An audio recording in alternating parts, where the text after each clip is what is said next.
Okay, good morning. It is 9:30. So this Newham local plan examination hearing session is open.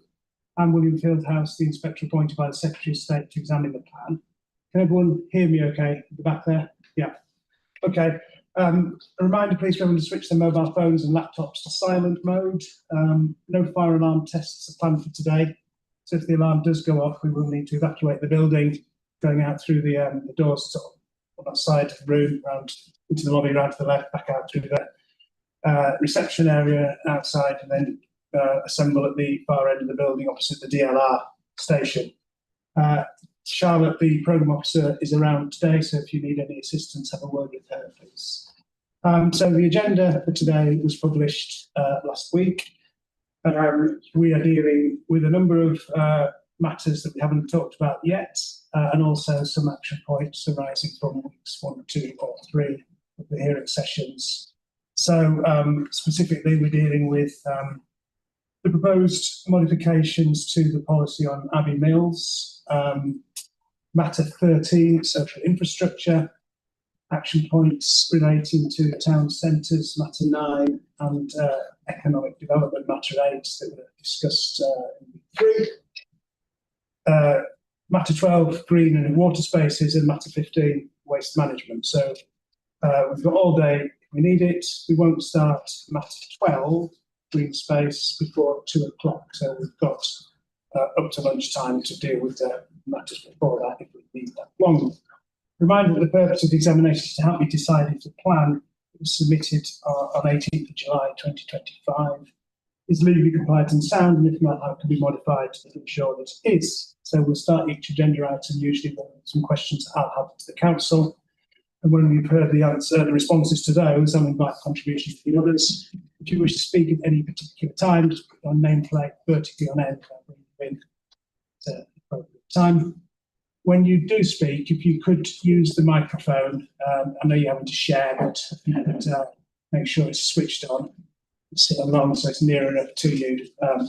The reason for that being it's a bit difficult for some people in the room to hear if we don't use the microphones, and also this hearing, like the others, is being broadcast on YouTube and Zoom, and it helps for the sound broadcast on the votes. Points, as you'll probably be aware, I've published some action points at the end of each week of the hearing sessions, and council's responded to each of those, the last response being published on the 30th of January, which was ED 24, along with an appendix. I'll probably do another note at the end of this week. I've already decided that we will need to return on one of the reserve days on Tuesday the 17th, Wednesday the 18th of February, so 2 weeks' time. That is to discuss the council's response going back to action point 2, which was from the first week of the hearings, and that was about the overall viability evidence. And the action point asked the council to consider how the plan could be modified if I were to conclude that the viability evidence demonstrated that all of the policy requirements in the plan meant that a significant proportion of the development was not shown to be viable. So the council did an interim response to that, whereby it said it was considering the policy requirements related to affordable housing. The reason for that being that's one of the significant contributors to the effect on viability, although there are other policy requirements that also have impacts on viability, which we are going to talk about on tomorrow. But in the absence of the council's response to the affordable housing requirements, it's only going to be an interim discussion. So we will be returning, sorry, that's a long way of saying, we will be returning again on Tuesday the 17th of February to discuss the affordable housing requirements and also any other matters arising from this week if necessary. So in terms of the council's responses to my questions and action points, it has proposed modifications to the plan a number of different times. The latest schedule, with all of the, I think, well, I was going to say all of the potential modifications in it, I think it may not be quite complete, but anyway, I'll ask about that in a minute. The last version was published on the 30th of January, I think, Friday, ED 20. Are you looking for confirmation? Yeah. Yeah, okay. So it's ED 20.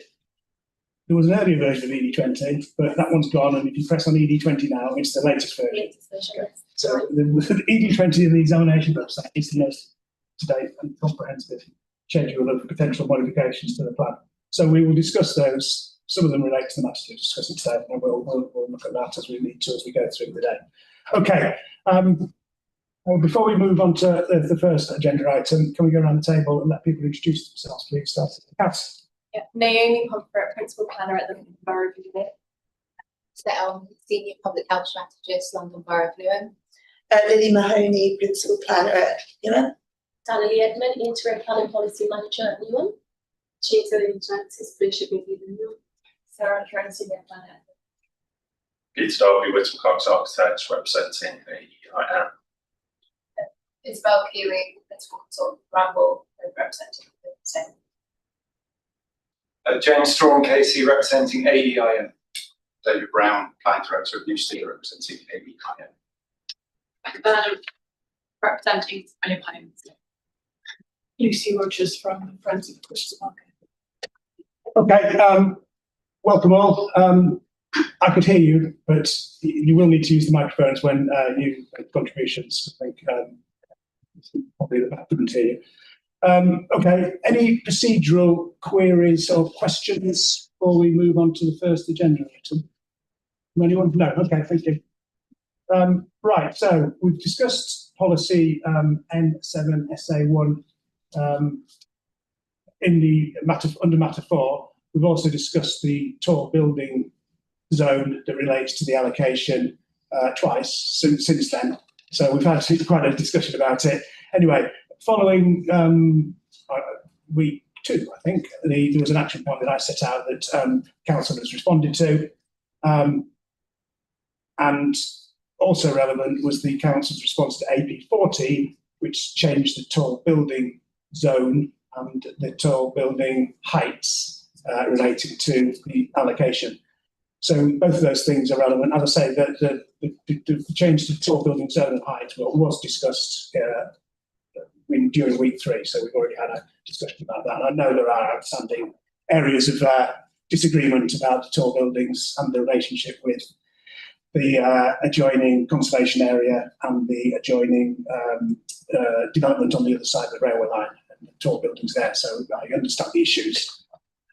So in terms of the council's response to AP15 specifically and policy N7SA1, you've set out some modifications in response to the points I've made in my AP15 A to E. They don't seem to be in the schedule. Yeah, I've got all the references here. Which page are they on? Oh, so sorry, I haven't got the page numbers. I've got the references, but if I look at the section when you get to the schedule, it goes through roughly a panel. And I get to the allocation of neighbourhood section. Is that where I'm meant to? I get to the end of the J section. There's up to 130. 130. Right.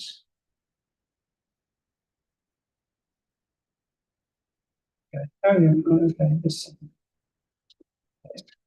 Yeah. Okay. Thank you. Got it.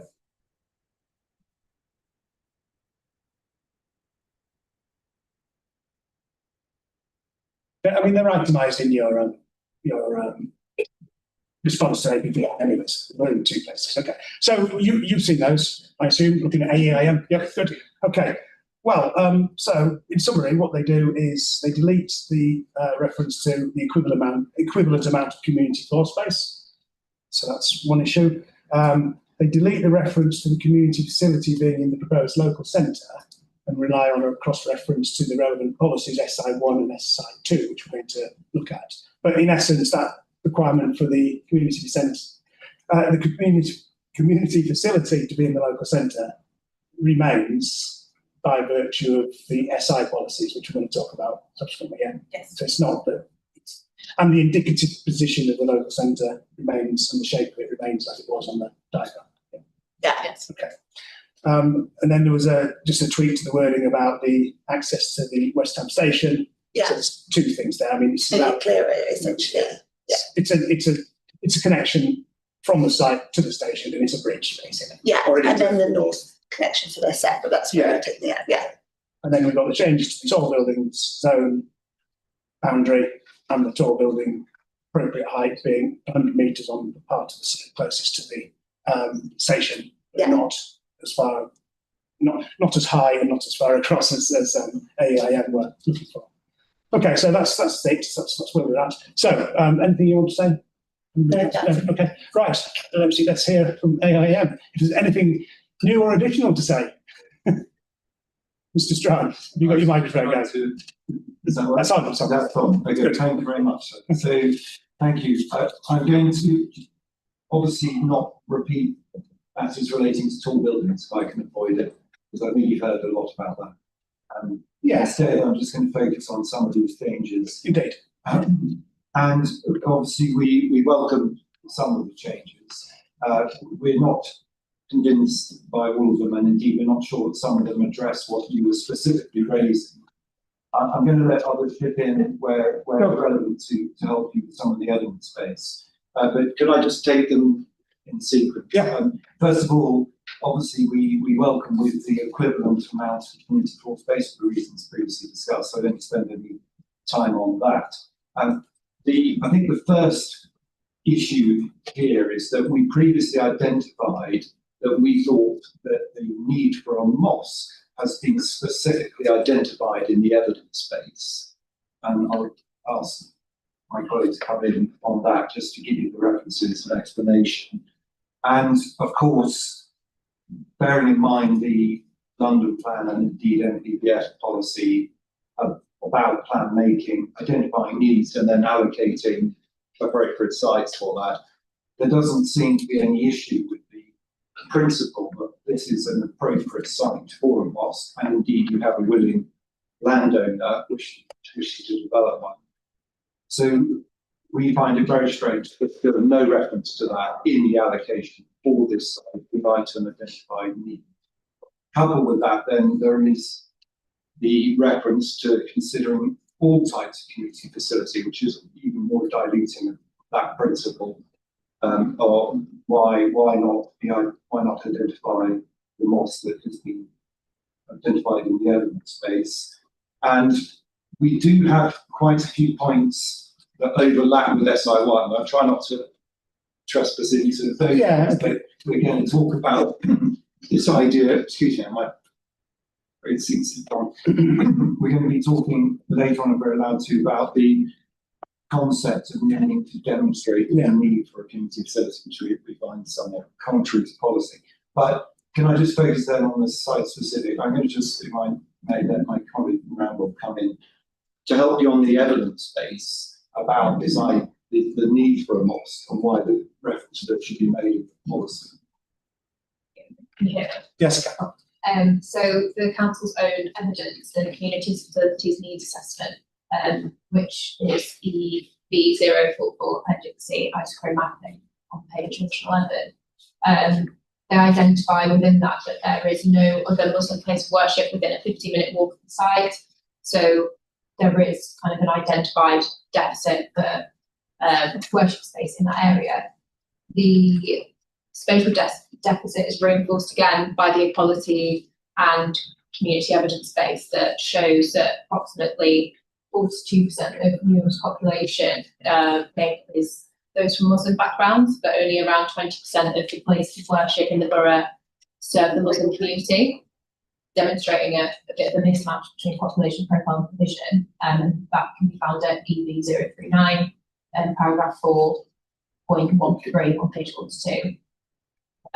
It's also important to note that the CFNA baseline includes the temporary provision at Abbey Mill site, so without that, there would be a more significant deficit in worship space within that community.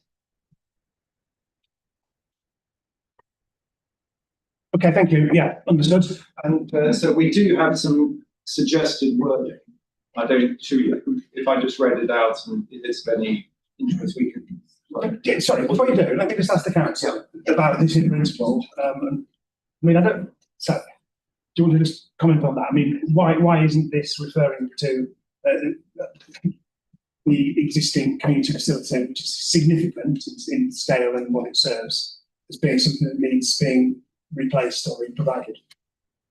So the policy speaks to community facilities more broadly because the site needs to deliver not only the mosque but other community facilities. We don't specify within the community facilities band the types of communities that need to come forward, primarily because things change over time. We do acknowledge and recognise that there is a need for a mosque here. So you've got a very strong policy position there because you've got the community facilities needs assessment that backs up that in the borough there is a need for mosque provision. And I don't think that's in dispute. No. Well, put it this way, why couldn't it refer to a mosque and other community facilities? Given Well, that- it can indeed, I think it's just that Yeah, we you don't haven't think done it's that. necessary. Yeah, it's not. Yeah, that's what I think suspected. we've You got probably the didn't evidence, object in any. Yeah. It's just being a consistent approach. It's not Yeah. too Yeah. specific. Yes, Exactly. But you wouldn't actually object to No. including that word. So, okay. Well, So we've got let's hear your wording and then see. well, that's fortuitous because my wording was going to reflect both of those things. Yeah. Just by way of comment, on the use of referring to a community use, I certainly under normal planning principles, if you're identifying a need for a specific community use, you would expect that to be, and an appropriate location, one would expect that to be reflected in the policy. Like a secondary school on a particular allocation. Or playing fields or whatever, or you know, a leisure centre or whatever like that. So here there's no issue that there is an identified need for a specific type of use. It should be therefore articulated in the plan. The wording we had was development should replace the existing temporary community use with a mosque of no less floor space than that which currently exists and additional community facilities. So that's making provision for the identified need and of course something we've heard about earlier, the ability for additional community facilities to be part of that facility, which I think would broadly reflect the conversation you just had. Yeah, okay. Thank you. That's helpful. So I think there's, I mean, you leave it now for that and then. So that, I think that deals with that one. Yes, So move on to the other. then the shape of the opportunity for the local centre. And you have heard a bit from us about this already, so I don't want to press this on that. But there's sort of two main points about this. We don't think it's a sensible idea to have a box because that gives rise to the expectation that is setting the boundary for a local centre. We'd be perfectly content with identification of an area for a broader area for a local centre, a star or something of that kind. But the box suggests that there's some master planning process or distances as to boundaries for the local centre, the sort of thing you'd see with a primary shopping area or something like that designated on the plan. Secondly, we don't understand how that box is drawn up anyway. Why is it of that particular size? And giving that sort of direction, we say, is just inappropriate for this. And thirdly, of course, we have done some master planning, which you've heard a lot about. But it identifies, particularly for something like a mosque, that you can have the mosque without being in the local centre, but close to appropriate sustainable transport links, promoting sustainable transport links. It doesn't necessarily have to be within the local centre, but additional facilities can be feed off and around it. So we would definitely ask for the box location to be replaced with something that's more appropriate in terms of direction. And we repeat, or I don't want to repeat, but we refer to the points we heard about in terms of master plans, as to fitting in a use of this kind, as if it's a local centred use, as opposed to a use appropriate to a sustainable location around which a local centre may then flourish. So those are our main points about this. So please can we get rid of the box, and please can we give that flexibility around this idea of being master planning around sustainable transport links. Sorry, just on the I'll let the council comment in general before we get into the specifics about the location and the shape of and community facility, and the extent to which different types of community facility or social infrastructure are main town centre uses. We'll come back to in terms of when we talk about SI 1 SI2 and all the SI policies as well. So, but just on the in the sense of the way the general approach, not just to this site, but to other proposed new or extended town centres, the sort of shape and the size of them. So we had an EB25 published on Monday, was the town centre network methodology update. So that updated a previous bit of work, which set out the methodology, which basically said how these sizes and shapes have been defined. That's right. Yeah, Yeah, sure. I mean, the officer that led on this piece of work isn't actually here, but will be here later to discuss on the amendments. But yeah, we did an update, which obviously looked at some of those again. But the work I think was done on EB033 is the original paper, and then that update you just mentioned. Yeah. But so there is a consistent approach to defining these, and the size is determined by. Yeah, well, so it depends on the level of development that's coming in, the radius of the catchment of within the 400-metre boundary, etc. So there's different criteria which is set out in that paper. But the fact that it's a sort of rectangle or a square, it could equally be that's not. They are indicative, and also the policy itself, the actual town centre policy is flexible to allow when that master planning comes forward for that to be amended, whatever suitable at that time. So then the modification to the text about the indicative diagrams further reinforced it. Yes. That's the idea. Yeah. Okay. So that's the kind of context. I can see, I can see from your point of view, you're worried that it appears to be a rigid shape and location. The council's view is, there's a lot of caveats to that. So in that context, do you want to pick up where you were going to go? So, I think where we were going to go seemed maybe somewhat challenging because I've not seen the evidence base within EB033. Yeah. But I guess for us, having gone back over this point, it became somewhat confusing what the nature of the local centre was intended to be. And I guess the point there is whether or not it's intended to be built form or it's intended to be public open space surrounded by a built form. But I guess that confusion comes from the wording of the response in terms of accommodating the community infrastructure, coupled with the capacity study, which seems to place the community building within that zone identified as a local centre.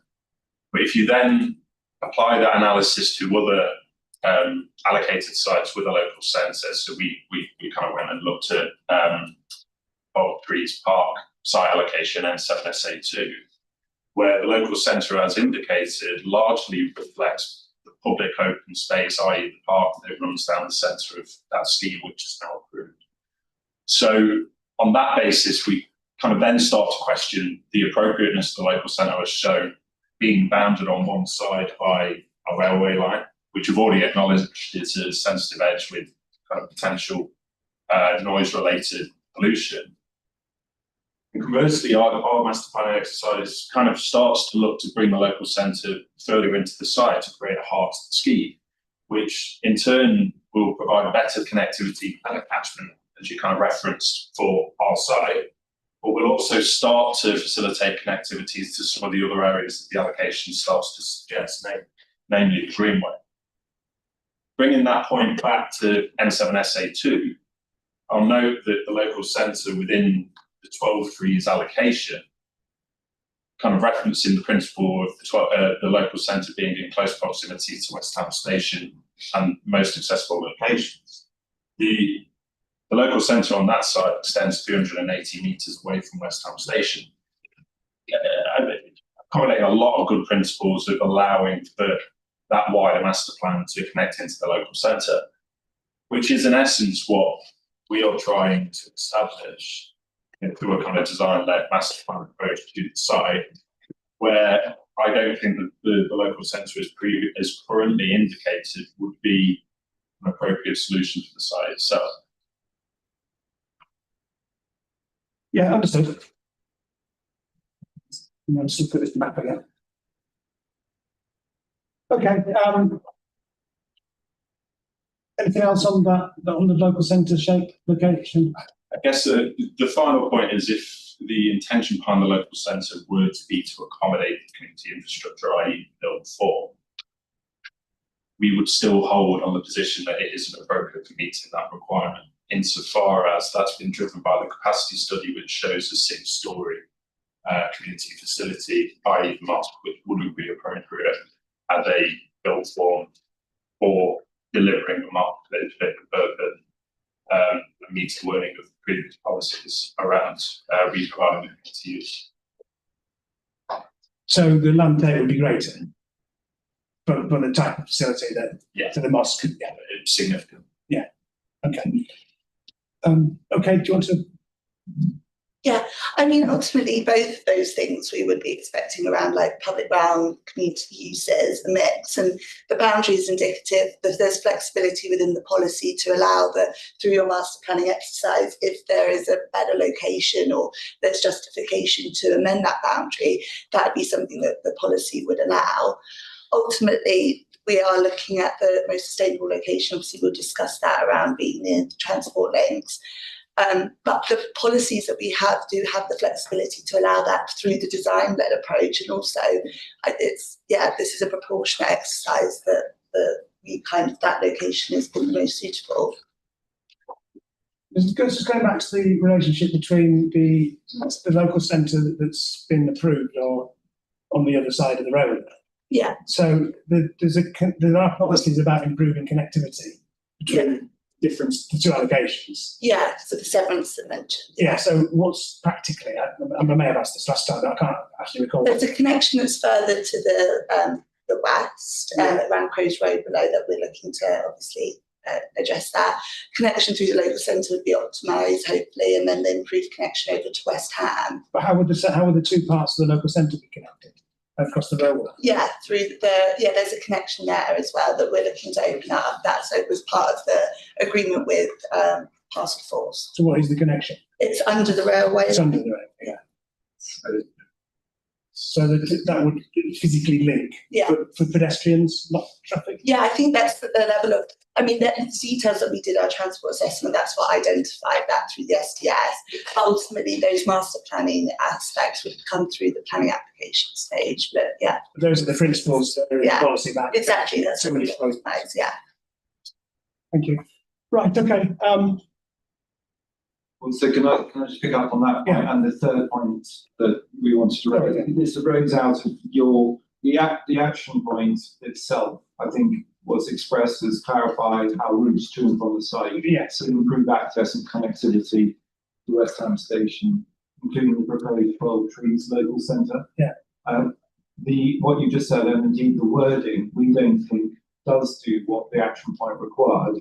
We had I don't want to repeat what you've heard already, but you may recall you had evidence last time as to us querying what exactly is being suggested or proposed, bearing in mind that there is no requirement that we're aware of for 12 Trees to provide a link across the railway line to connect up to our site, and indeed our discussions with the owners of that site indicate they're not willing to. There's safeguarded land, but no Section 106 requirement, no condition, and indeed no identified funding to deliver what would no doubt be an expensive piece of infrastructure to cross a railway. And it appears to us that that hasn't been clarified as you requested. And importantly, what we've just been discussing about where the local centre was cited was driven by this assumption. But it's an illusory assumption so far as we're concerned. We've explored it and it just doesn't exist, save for some safeguarding, but with the absence of any planned delivery. So we're a bit of a lost moment what to do about this, because you haven't got the requested clarification. We don't think you can deliver it. And if you then take away that idea, you wouldn't have drawn your box and your assumption about the local centre in the way that it's been done. You'd just be more flexible about it. So we think it needs updating, or at least the council needs to explain how such a link is ever going to be delivered within the plan period. Understood. So is it a financial obstacle, or is it a physical? It's both. Right, so what's the physical problem? The physical is it's got to cross the railway. Yeah. So, I mean, that you obviously have to get the appropriate consent from, I think it's Network Rail, probably. You need the, so whether or not they ever allow one to be built, what it would actually look like, etc. It's then financial in the sense that the landowner on the other side would need to agree to their land being used in that way, as opposed to it being safeguarded. And it's, I suppose, a question of who's going to deliver it, I mean, as in practical, you know, and the timescale. So we want to develop our site, we want to develop, local centre facilities, but we can't see that it's right to be planning for on the basis of an illusory. Understood, thank you. Does that cover all of the points about? Well, can I I'm sorry, just one other one which touched on what you just said. In the wording of all changes, you were talking about this a moment ago. Each site allocation includes illustrative diagrams about how the development can be delivered. And we're happy with the notion that these are indeed independently illustrative. But the wording itself, and this is important for development control purposes, doesn't then reflect that they are purely illustrative. So what you get at the end, the sting in the tail of this wording, is alternative layouts may be acceptable where clear, robust justification is provided and the approach delivers outcomes consistent with the allocation. That is expressed as a sort of exception where you have to demonstrate that the illustrative diagram departures from it are justified. And you can do that in any development control situation. If you have a policy saying this is actually done, you've got to demonstrate in the appropriate way. But that wording is not consistent with the notion of these being illustrative diagrams. It's setting a clear presumption in favour of the illustrative diagrams, which aren't actually justified by a master plan process. So we think that that last sentence should be deleted because it's creating policy presumption in favour of a purely illustrative plan. And so, I mean, I'm just speaking from the perspective of development control. When you come forward with what would then be seen as a departure, you have to provide this sort of clear, robust justification of why you're not doing what was in the plan. The first three sentences are they're illustrative, how it could be delivered. Yes. Indicative, demonstrate the principles requirements might be implemented. So all fine. And then delivery will be shaped through co-design, master planning in accordance with BFM. So that's all fine. That should be sufficient. The then to then make it more of prove the opposite. Understood, yeah. That's where it becomes problematic. Okay. Do you want to comment on that? I think ultimately it's, we're wanting to ensure that the flexibility is there in the policy and that the layout is conducive to what the policy requirements are. But ultimately, that we would look favourably at alternative layouts. Isn't that dealt with by the first three sentences? We can remove the last sentence. There we go. That is. But I think we'll maybe, I think it would be ultimately read it in the round, essentially, that you wouldn't look at it in isolation. The last sentence. So I think that's maybe 2 out of 4 you've scored. Well, I'm always hoping to do better. But I don't want to sort of push a bit. Well, you've got our point. It's bridge connection. We do a lot. Incidentally, the development should provide an improved bridge connection to West Ham Station is also in there. That's the other bridge you know about. We at the moment are a bit. We discussed this last time. Yeah. What exactly is meant by that? We're not intending or an idea. I'm not sure it's possible to provide a new bridge there. So we're hoping the wording will be clear that provide an improved bridge connection isn't suggesting you need to provide, as the wording indicates, a new bridge. But is it actually talking about improvements to the usability of that? I don't know. We've got to come forward with a development proposal. We've already done that, but is it deficient in what we're proposing? What's required by? So it's those two bridge connections. It's this. Sometimes you want flexibility, sometimes you want specificity. Well, I mean, we'd be happy to get rid of that with specificity. But if we're talking about the principle of good connections to That we're obviously, that's part of our Yeah. proposal. If it's more specific, then you need to give a new bridge there. That's going to be impossible. Well, my reading is that it wouldn't require a new bridge, it just improve the existing bridge. Exactly, yeah. Something needs to be done to it if you're going to be using it by thousands more people. Yeah, yes. It's the connection's already there, it's not a new bridge, it's improving that bridge that's already there. Okay, understood. Okay, so I think the main area, there are two main outstanding issues from I think your point of view. One is the tall buildings and how far they could go and how tall they could go towards the conservation area, and the other one's about the local centre and the connectivity with the other allocation and the location of community facilities, etc. So understood. So leave that with me.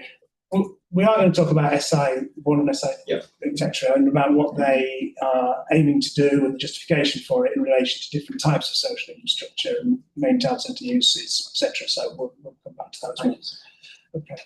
Right, good. Anything else before we just move on from this policy then? Is there anything else you want to say before we do? No.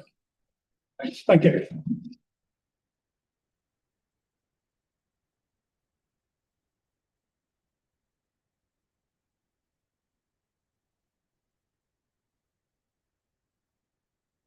So if we move on then to matter 13, the first policy that is related to social infrastructure broadly is policy BFN 3, which is the social value and health impact assessment policy. There is a modification proposed, and this just brings into the list of types of development that would require an assessment, the development of the market, and that follows on from the discussion we had about Queen's Market and the markets policy as well. So that would be implementation text, but it would materially affect the policy, broaden the scope of what would be brought into the assessment by definition, yeah? Yeah, okay, that's fine. And it's been reflected in the checklist as well in terms of the supporting documents that go with the policy. Right, okay, yeah, okay, so obviously we've got national guidance and both planning guidance, PPG, related to health impact assessments, and there's other guidance from health on national health. Anyway, there is a lot of guidance. So there's a lot of guidance in it, yeah. And the issue is generally that they need to be proportionate to the development, and this is what this policy seeks to do. And the other thing this policy seeks to do is bring in the Newham's added dimension of social value. Yeah. So it's the same sort of tool as a HIA, but it's got some extra criteria or objectives to address in the same. It's not any more onerous, it's just broadening the scopes for what that's it, in essence it. Correct. Yeah, okay. Okay, so the social value element, what sort of things does that pick up on?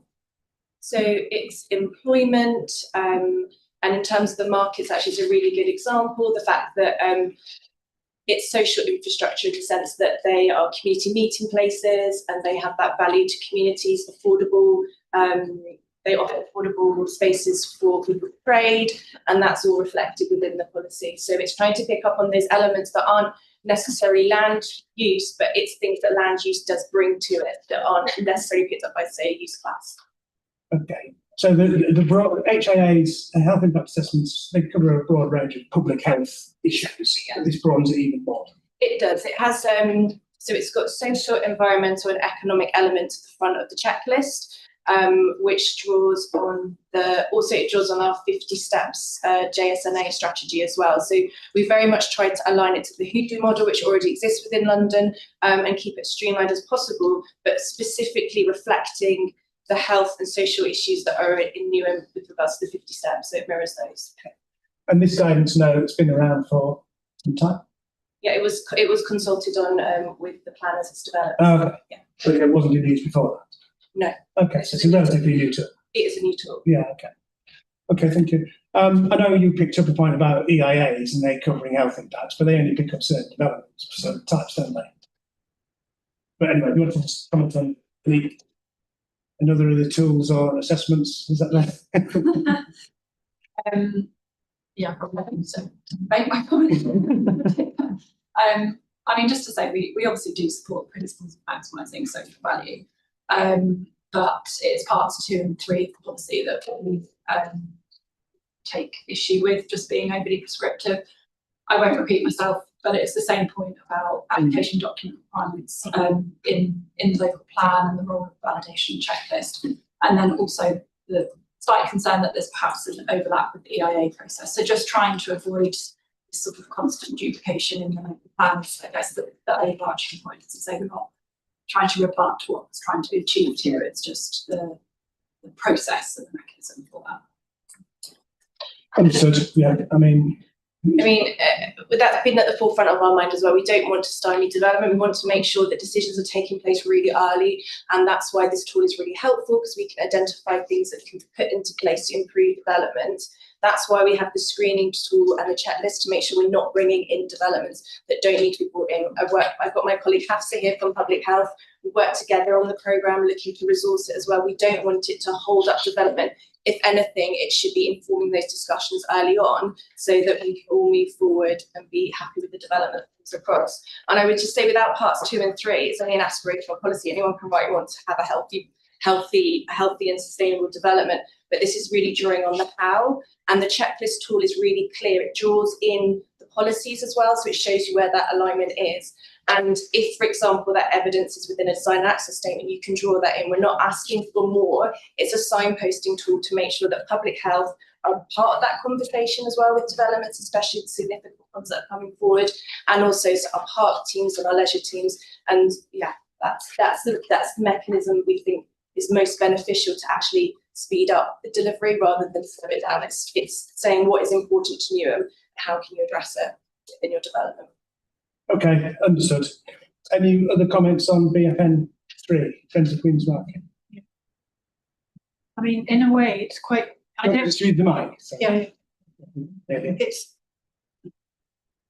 it's a bit difficult to comment on, but we've got some sort of suggestions for it. I mean, because in theory, it's a very good policy. It's got very high hopes, and it points out the impact of development that really is there, always there, and it's trying to improve well-being.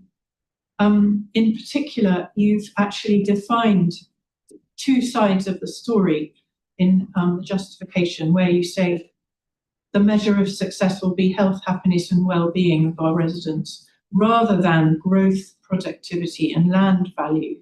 You've kind of set that out in a very stark way, which is interesting.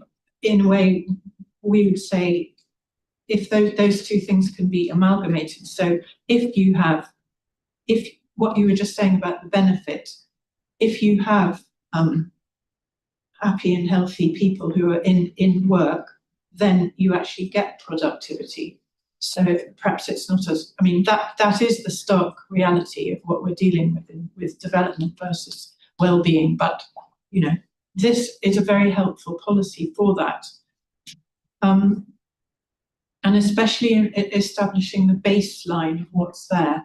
In fact, as an aside, regarding opportunity areas and the London plan, people have been saying for a very long time there ought to be something like this for the opportunity areas, because there's no writing down of what's there and what potentially could be lost and what you're gaining actually in the London plan. So this is very, very much something that would be very welcomed.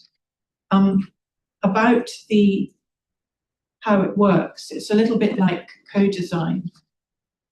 You're asking developers to do a lot, but regarding what part the council plays, it's almost as if you possess quite a lot of evidence.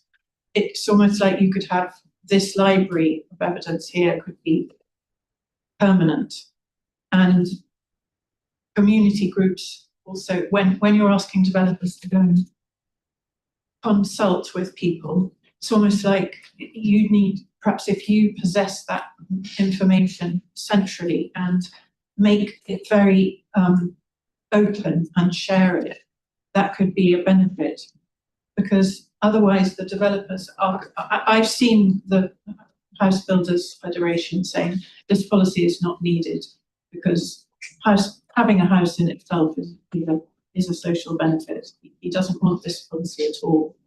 But it would be and I can see why they might say we've got too much to do. We don't want them to rewrite history every single time they have to look at an area. But so that's why you could sort of have central information to be used. Also, the consultation that developers are starting to do with AI is getting less and less, it's more and more removed from reality. And so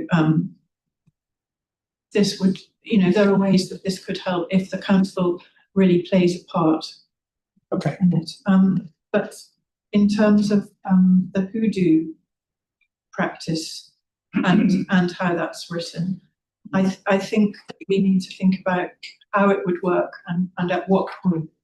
And we don't want the policy to be something that's a tick box exercise that then can just be done and be considered and then, seen as an EIA and just disregarded. The final point is that, though the timing of it is important when it's done. I mean, I don't know whether this is something the council will be sort of working on following this, but it's something to work on.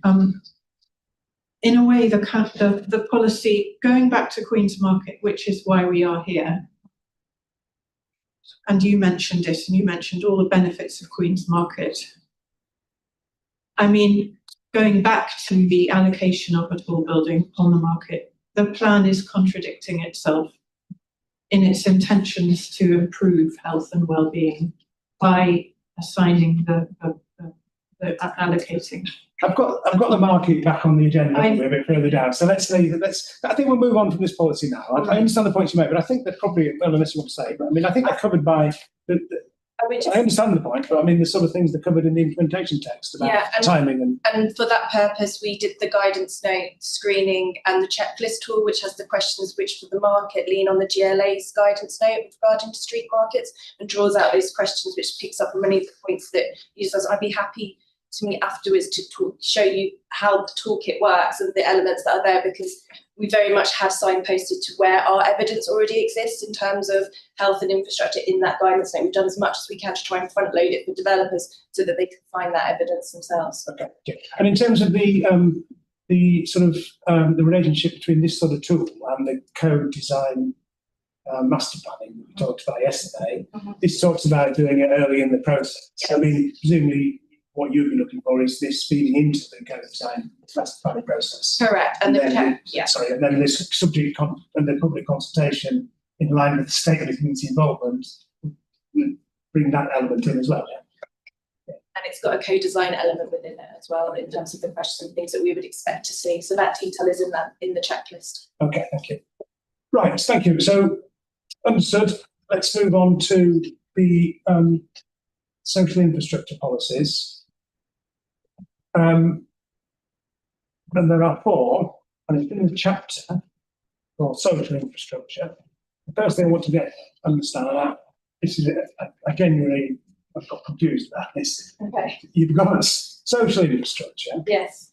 And you've got in the glossary the definition of social infrastructure that it's got 3 broad categories. One is community facilities and health facilities that are put together. That's 2 sort of categories, but anyway, cultural facilities and sport and recreation facilities, and then education facilities. There's also a distinction in paragraph 3.117, which talks, looking at it from a slightly different perspective about social infrastructure with statutory duty, like schools, etc. And then there's one of the national targets, and then council delivered, and then more community private. So different dimension to it. I suppose the broad thing, it covers a whole range for a very broad section. The main thing I'm confused about, though, is whether Hollis's SI1 and SI2, which have the title community facilities and health facilities, are just about community facilities and health facilities, or whether they also relate to cultural facilities, sport and recreation, and education. Because in the glossary, and the wording is ambiguous, despite the heading that then talks about facilities. I don't know if we're talking about all social infrastructure or not in those policies. Because in the glossary, it indicates that policies SI1 and SI2 relate also to cultural facilities, the sport facilities, and education facilities. So, Got it. do you understand the question? I do. We were trying to avoid confusion, so I apologise if it is confusing. I think we really recognise that social infrastructure and community facilities is such a broad term. We were trying to identify the different things you need to consider for those different types of uses. If it's not clear within the glossary, we can have a look at it. But in terms of the answer to the question, Yeah. SI3 does loop back to SI1 and SI2. SI4, which is education and childcare facilities, is standalone. It doesn't loop back to the other two. So SI1 is about protecting eventually facilities, and SI2 is about new facilities coming forward. But is SI1 about protecting existing social infrastructure of all types, or is it just protecting existing community facilities and health facilities, or is it protecting existing community facilities, health facilities, and cultural facilities and sport and recreation facilities? Right, despite its heading, which is just about community facilities and health facilities. We were trying to avoid and it's a non-plan. We were trying to. We were actually trying to avoid that duplication. So SI3 recognise that cultural facilities, sport and recreation facilities have a different element to them. Yeah. So that's why we, as a standalone policy, and also we've got our cultural strategy, and culture is really important to Newham. So that's why it's a standalone policy. But it leans into some of the aspects of protection and new provision that is already within SI1 and SI2, and we didn't feel there was a need to duplicate that within policy SI3. So SI1 and SI2 are specifically about existing community facilities and health facilities. Yes. So every phrase in there is relevant to those things. Yes. But also by SI3, because referring back to them, it's picking out the relevant bits. Yes, because it had to do with like accessible locations and protecting from loss. We didn't feel like we needed to duplicate that within SI3. I think that's clear, but let me just look at the glossary again. Maybe it's the glossary. Well, hang on.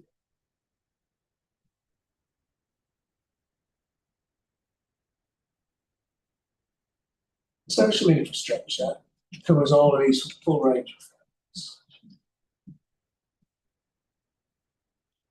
things. So yeah, I think it is right then. So education and childcare, which is policy SI4, doesn't refer back to SI1 and 2.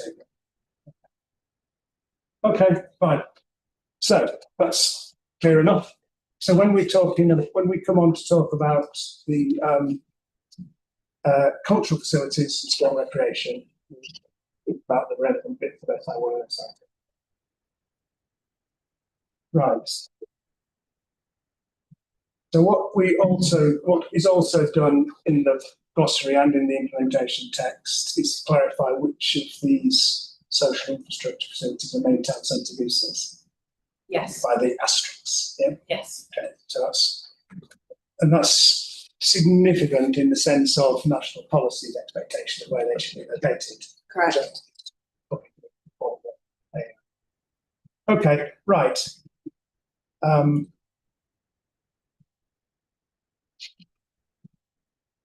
Right. So let's look at SI1 first, then, and as you say, this is about protecting all of the existing facilities apart from education. Mm-hmm. Yeah, so it applies to all social infrastructure in essence. Correct. Yeah, well, okay. Okay, so I'll just pick up on some of the points that I picked up on, and you can elaborate as necessary. The first one is about, and we touched on this, I think, in an earlier session, about what reconfiguration means, and whether it's necessary or an appropriate word, because it could be, it sort of seems to be a bit restrictive. Why is it needed? In the past, we've had applications come forward for community uses because the use class is so broad. There could be a reconfiguration of a centre that would actually see the loss. So it's trying to protect against the loss of internal changes that would maybe reduce the amount of community facility or its use for the users. That would mean that essentially it wasn't functioning in the way that it should be. That was the approach. Yeah. But would it not be adequately covered by just, we should not be lost to other uses or reduced in size? Yes. Is reconfigured necessary? I mean,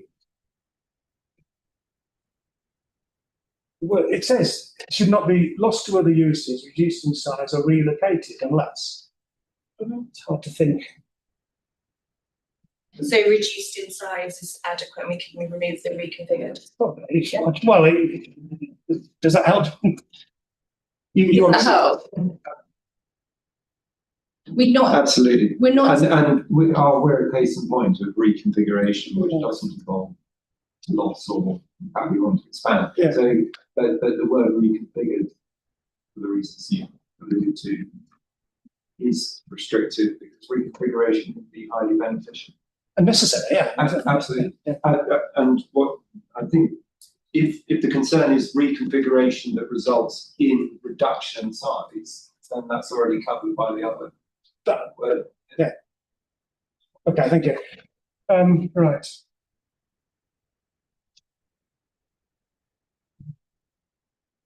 So can we look at part 2 and work this prioritisation needs? If the loss of a facility, am I still on? No.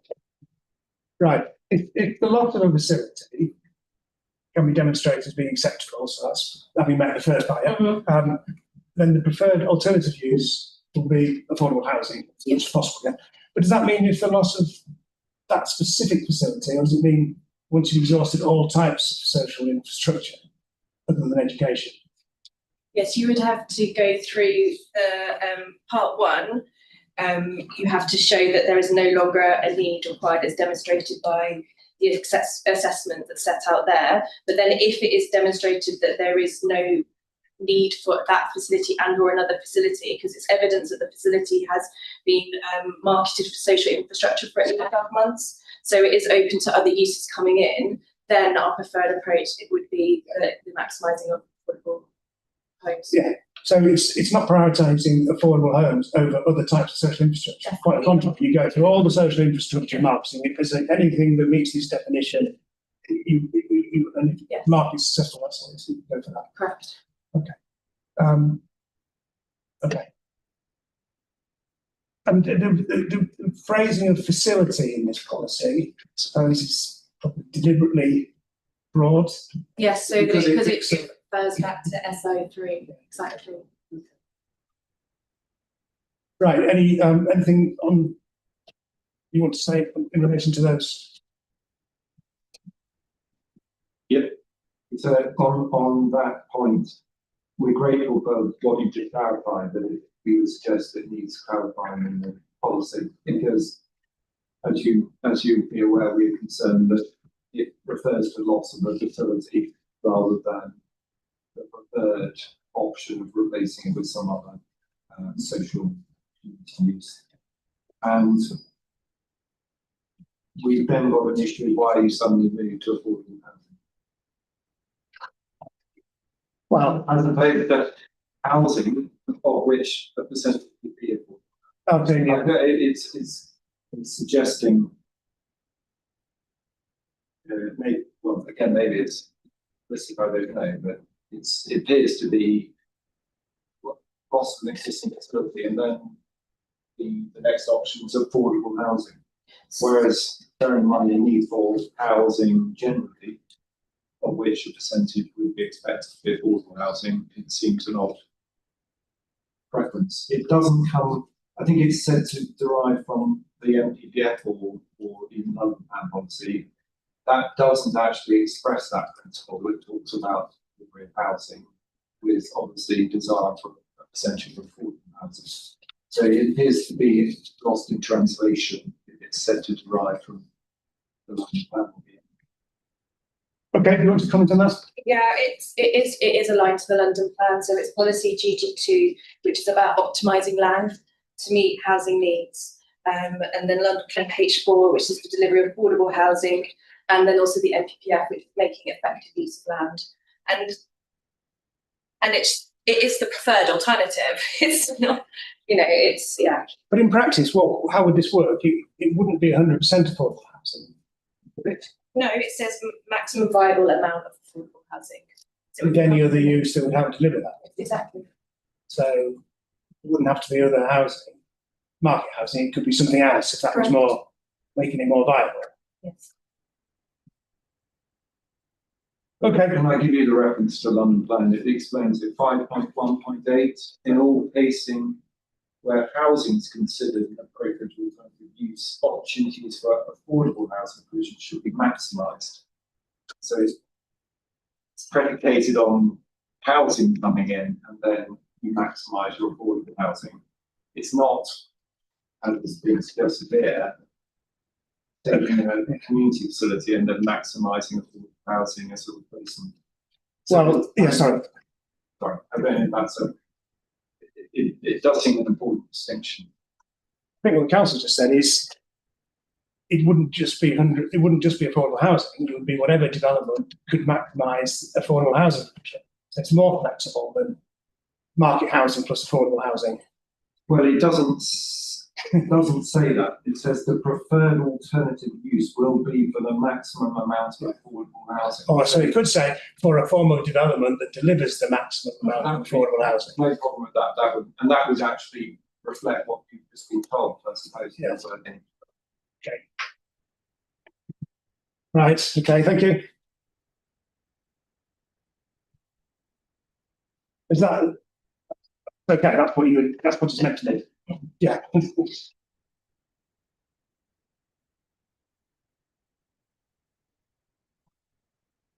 you. But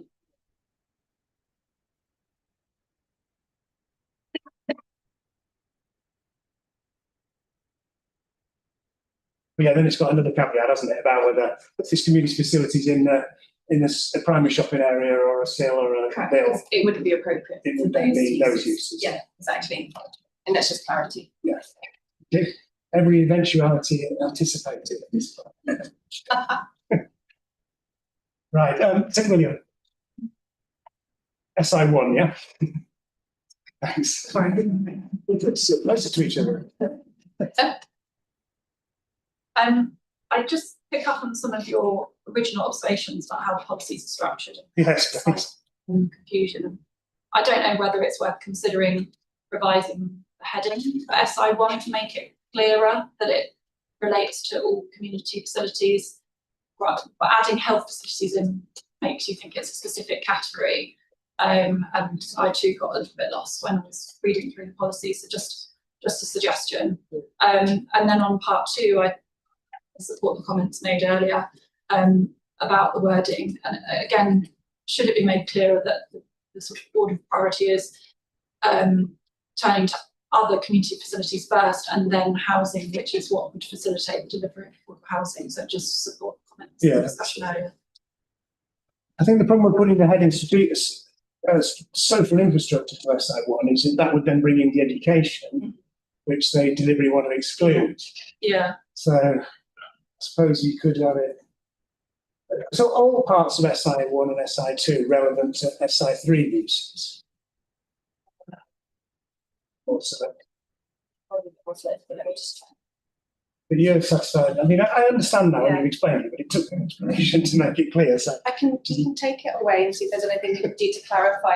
I'd load to add more, just like more implementation text. But if it's not clear, then that's obviously not the intent of the policy. It has to be clear because, well, I suppose what implementation says for the purposes of this policy, it defines what community facilities are and health facilities are. But what it doesn't say is the policy also applies to SI3 uses. it can do that. But not SI4 uses. Yes. You just say that somewhere, couldn't they? Yeah. I think that would probably help that's it. Add a bit more to the big plan. No. Right. Friends of Queen Market, SI1. existing community, existing social infrastructure?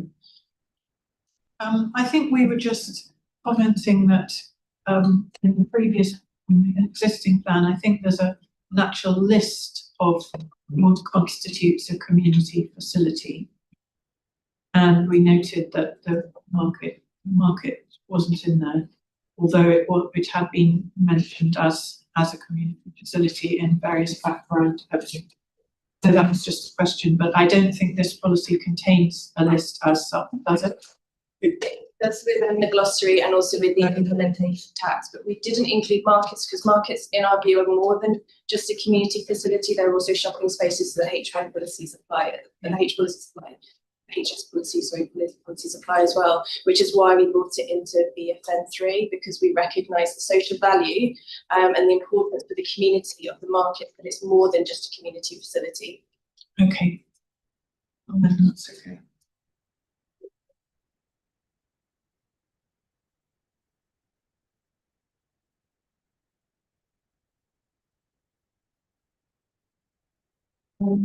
You don't want to go back to the health impact of that? Well, why? What for? Sorry. Well, I just wanted to make clear the point about timing. Of when it should be done? Yes. If you look at the guide with the themes to be addressed, my question is, when it says, for example, green space, as an example in the matrix, does the proposal provide new or open natural space? If a developer has already decided what they're going to do and they've costed it all, and then they might simply not be able to tick that box and just go ahead. Or if they were asked to look at that issue before they make their plans, that would be obviously the time to do it. Yeah. But they might still, if they still say, sorry, no can do, we can't provide extra an allotment or an affordable house. Does that mean that the assessment just gets a sort of bad mark but still goes ahead? I'm still not quite clear how the assessment enables things to happen, if that's the case. Okay, well, my understanding is that the implementation text policy BFN 3 talks about it being done as early as possible in the development design process. That's reflected in the guidance. It also loops into the co-design master plan we talked about yesterday, all that being done early and being informed by community involvement, etc. So, but I suppose the guidance tool, when you fill it in, it's never going to be determinative of the planning application. It's there to inform the design process and inform the council's ultimately decision-making process. So that, I think, does that answer your question? So it's quite a new material consideration in the process. Well, HIAs have been around for a long time to inform the preparation of planning applications and the assessment of planning applications. This is essentially a more sophisticated version of that, isn't it? And reflecting Newham's needs. Yeah. Okay, so let's move on. So thank you. Anything else on SA1 before we look at new social infrastructure for hospitals? I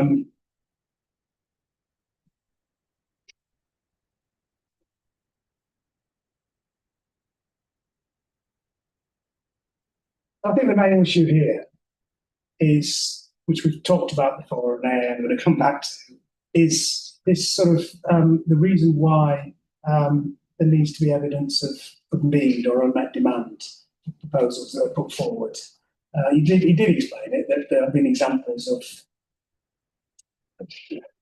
social infrastructure being provided as part of mixed-use schemes that aren't necessarily provided in a way that is usable or appropriate or necessary because it's seen as part of a developer's package to offer to the council. Is that essentially what it's about? That's correct, and also it being specific for the users, because the use class system isn't particularly helpful when it comes to community facilities, and it's about ensuring in terms of safeguarding as a good example. Storage was a really key thing that got brought up in the community facilities needs assessment from people who had provided community facilities, that if they were just given a shell, often or not, it wasn't workable for them. And it's just about preventing spaces that aren't practically usable for the use that's intended. So it's in the context of a mixed use scheme that's providing this. And if there was a standalone community facility or a social infrastructure, well, that wouldn't be speculative. It would be highly likely to be speculative, because why would anyone put that forward unless they had it? You would be demonstrating that there is a need for it. So yeah, the need. Wouldn't do it otherwise, would you? So we need, yeah, it's about, and it's also about a need in terms of spatial mapping, because often you'll get a development, or with the developments, especially when it's part of the mixed use, where a community facility may come forward, and there may be already existing community facilities that are working in that area, and so we don't want to be duplicating or undermining those facilities. It's about how it works as part of that ecosystem of community uses, which the community facility needs assessment talks about, and we've already done that mapping and that idea of a 15-minute network. So it's to see how that new use will fit into that, and also about using us as the council as well, so that we can put you in touch with our teams to make sure that the appropriate groups are being consulted on how that space should be used in the future.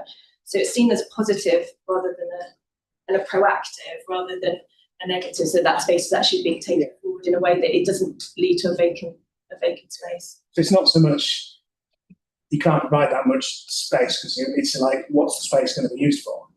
Yeah, what's it going to be used for? How is it going to be used? Have you thought about those elements of it? Not putting a cap in principle, or we don't need any more floor space. It's definitely not a cap. Okay. It's just making sure that the space is appropriately designed and meeting the user's needs. It's not a cap at all. And just to be, And the needs assessment is a tool there for a development to look at, see where there is a deficit. For example, the MOS is showing that there is a deficit, so you can lean into that tool and say that your evidence already suggests there's a deficit. This is how our facility will be meeting those needs. So it's there to ensure that development is meeting the needs of the community, essentially. and just to be clear then, so SI2 applies to all social infrastructure, for education. Yeah. Okay. Right. Fine. In terms of the locational aspect, it basically is steering all of these uses to town and local centres.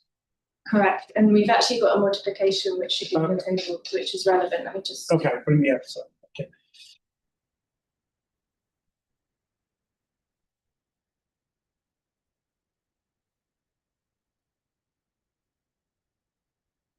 This is the 1,000 square meters. Yep. Thanks.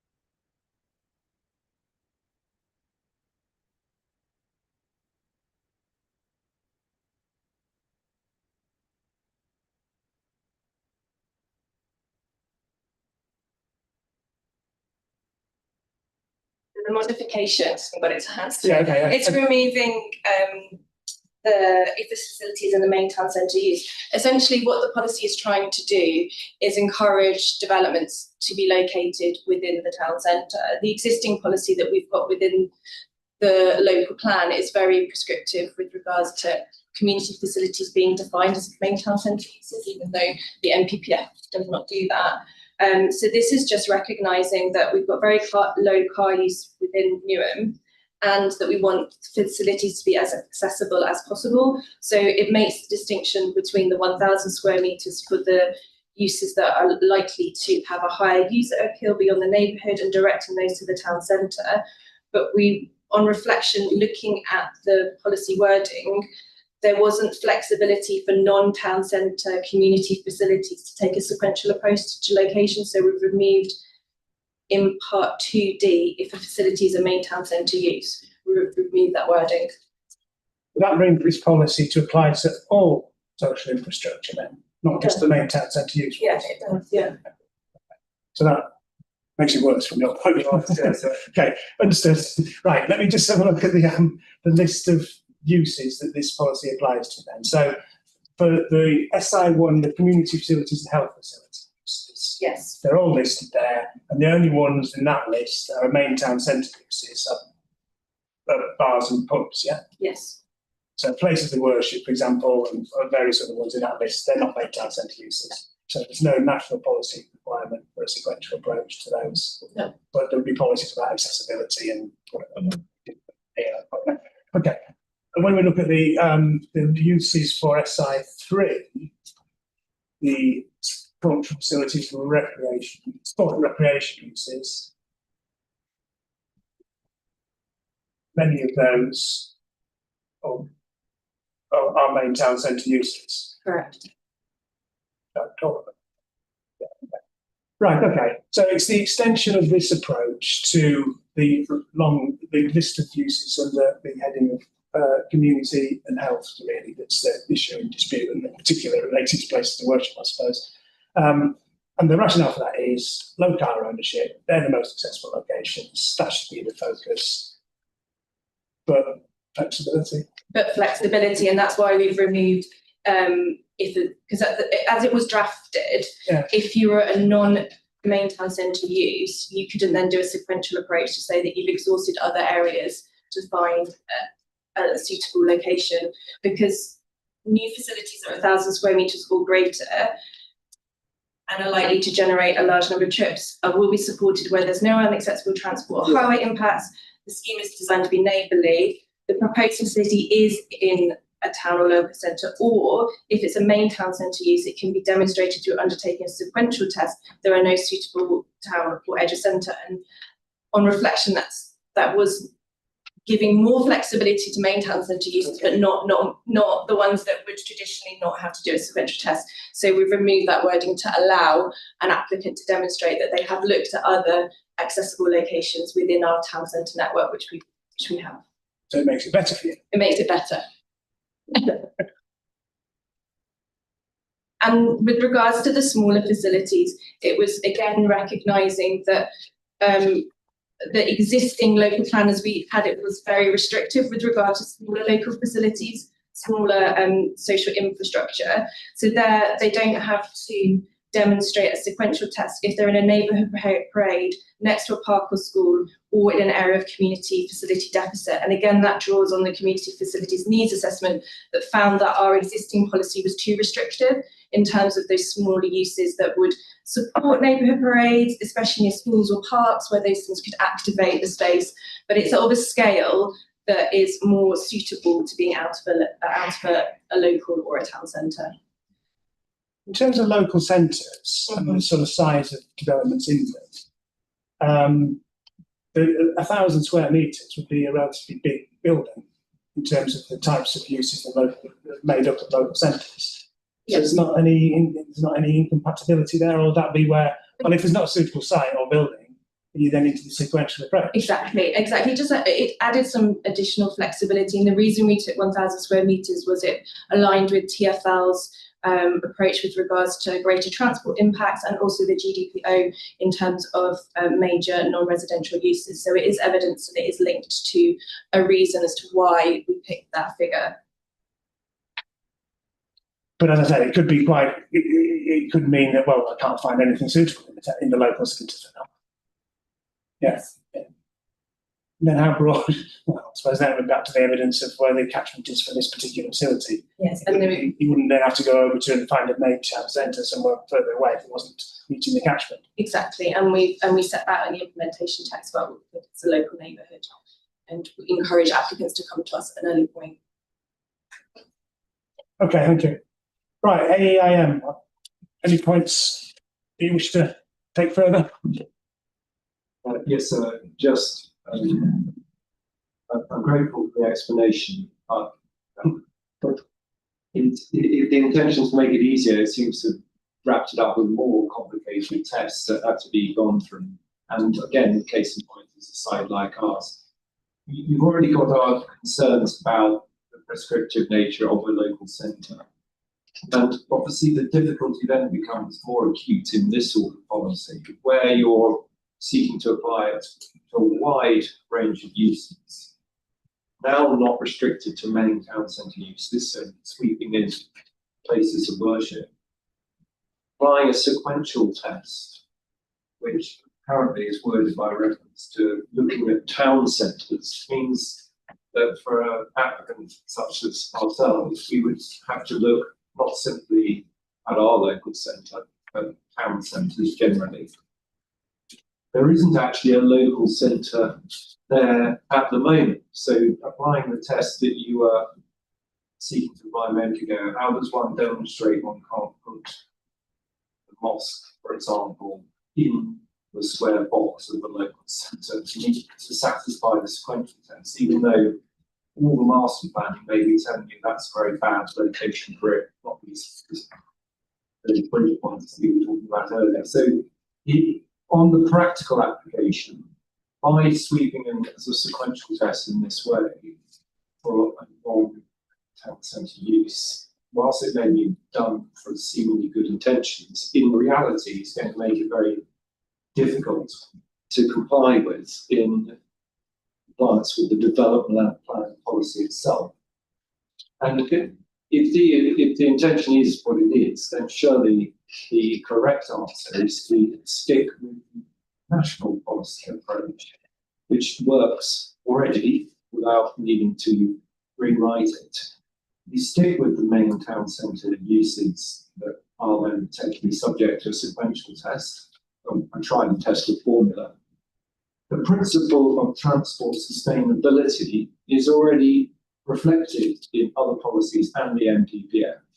And for a non-main town centre community facility, the principle of locating it or demonstrating it accessible for whatever it's serving will be part of that necessary development control anyway. It's not improved by then applying the sequential test on the assumption that a town centre is a better location for such facilities, because that's not always the case for something like a place of worship. So this is becoming more unwieldy rather than less by adding in further restrictive policies. I don't think many people would ordinarily welcome the notion that they now also need to satisfy a sequential test where national policy would never have required it. And so I'm really trying to provide the solution, which is we'll just go back to the traditional try and test formula. Main town centre uses, certain policies apply to those. Non-main town centre uses, you've got general policies on sustainability. Trying to then fit, the other aspect of this is trying to then fit something like a place of worship, the mosque, into the local centre. We say is not the right planning approach in principle, as compared with the policy which is all about locating it in an appropriate master plan fashion. So we are concerned, particularly with FMO 91, the intent to improve things doesn't, from our perspective.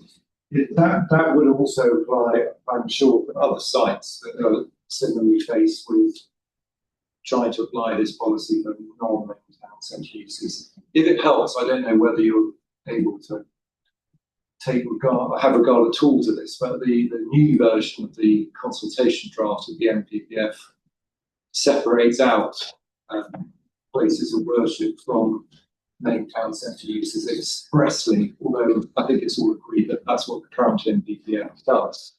But it's clear that that's now reflecting the direction of travel. So we're all locating our, I suppose in some respects, if our allocation is going to be amended to reflect an allocation for a mosque, some of these issues may be ameliorated for our particular site, but I'm just really tackling from a point of principle, SI1 service purpose. I'll stop talking now. Can I say we do want to come back on the question of need, demonstration, not when you get it.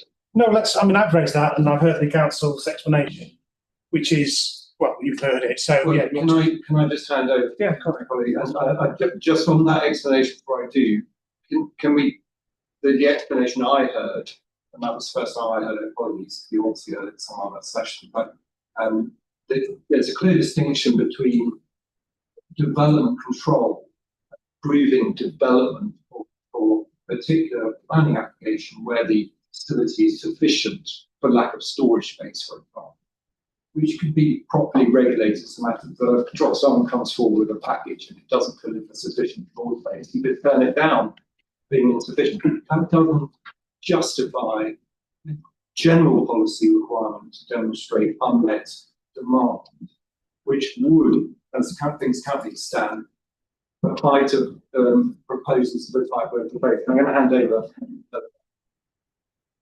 And so, but the point is, it says that within the council's own evidence, we discussed before, there is already identified need for mosque space within Newham. So this policy introduces a repeated requirement to demonstrate that need, rather than it being separated out.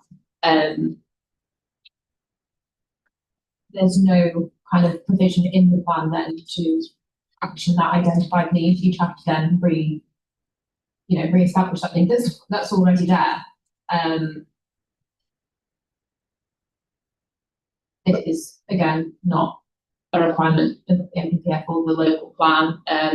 For us, we understand why you need to do a needs test for certain community facilities, but in terms of a mosque, it's also quite hard to show need in some ways because they operate quite differently from a community facility in that way. So where there's already identified deficit, we would then have to kind of re-show that need when it's already clear that there is one, if you understand what I'm saying. And similarly on point the 1C, it mentions that unmet demand, which will not be met by any planned delivery, there is no, there's no planned delivery of a mosque.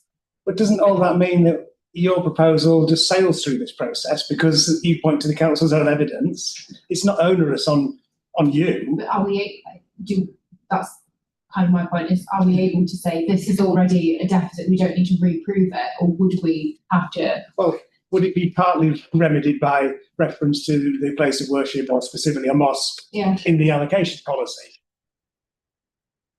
I don't think you're pointing necessarily to problem with this policy approach. If you're thinking about how it could be misapplied to your particular proposal, I think. Can I just, obviously the position is ameliorated for us by site-specific policy, which recognises that established need rather than us having to go through the hoops again.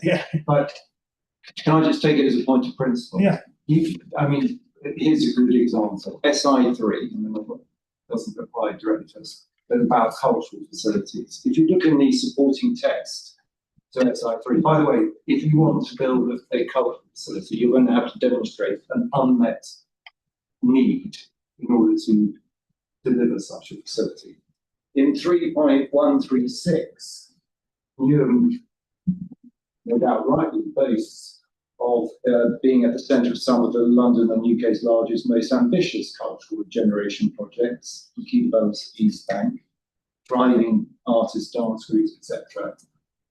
And so it's actually casting back to how successful it has been attracting, encouraging, supporting these sorts of arts.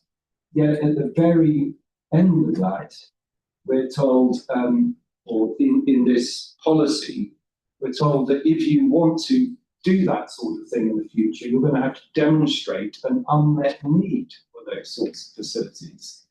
There's none of that applies in national policy because these types of uses, including places of worship, cultural facilities, art galleries, museums, these sorts of things aren't ones where you have to demonstrate a need for further provision. To the contrary, everyone always talks about protecting existing facilities and supporting and fostering those people who are prepared to invest in what may be a loss-leading project. It makes absolutely no sense. There's nothing in the NPPF and nothing in the London Plan to require, as is done in SI3 for cultural and SI2 for any community facility, that you've got to establish an unmet demand for a new art gallery, for example, unmet demand for a new dance studio, or in our case, an unmet demand for an important place of worship for the future. How on earth is that going to foster the delivery of these vital facilities? It's particularly challenging to demonstrate unmet demand for an art gallery. What's the measure for that? You go and ask someone, you feel the need for more culture in your life.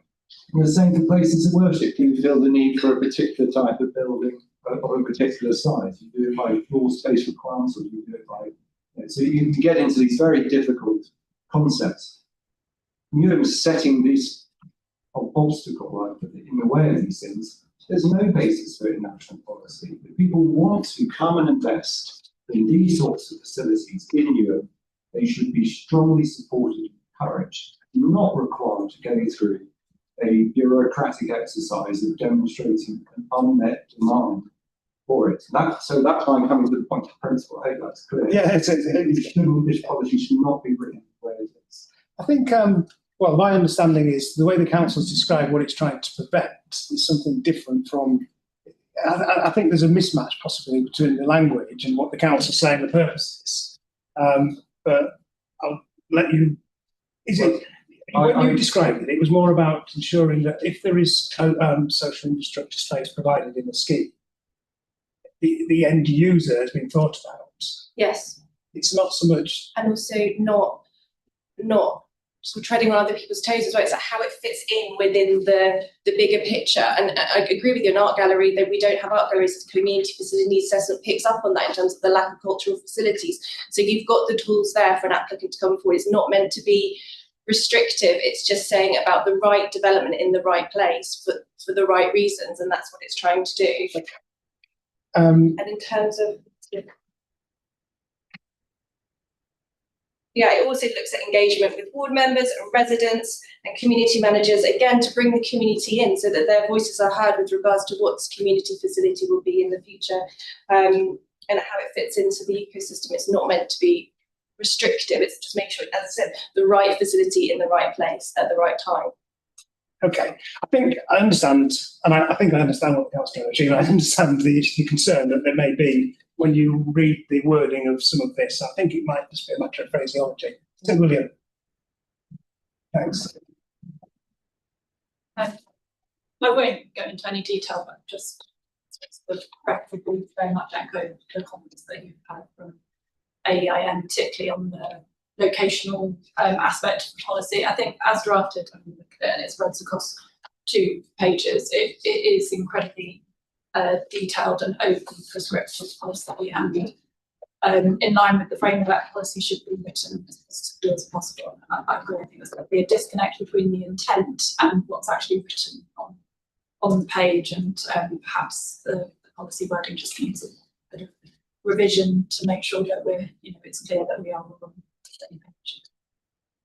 Thank you. Yeah, I think, yes, okay. I think we've taken it as far as we can today. I understand the concerns and I understand the intention of things. I think I'll have a think about what it is that maybe needs addressing. So. Thank you. Right. Have we covered SI2, the main issues in relation to SI2? Is it William? Yeah. Sorry, just the next one. Yeah. Which was in relation to point 4, which there's speculative social infrastructure development will not be supported. It doesn't feel like a necessary part of the policy that needs to be in there. It does feel like if part 1 is to remain, which talks about identifying a need, I'm not quite sure why there would be speculative social infrastructure. Is that dealing with the same thing, part 4, really? It could be, I think. So I think it's unmet demand, speculative. It's these sort of phrases and some more positive approach that you described. Maybe just needs thinking about. Agreed, and that's the intent. It's just that we don't get, which we often do, is the vacant uses. So that was the intent, and also it came a lot from the community facility needs assessment, with users saying that they weren't consulted, and so it's trying to bring that in so that we're actually getting usable space at the end of the day. So okay, thank you. Right, sorry. Yeah. I don't want to repeat the same points, but this is the opposite of supporting that sort of development.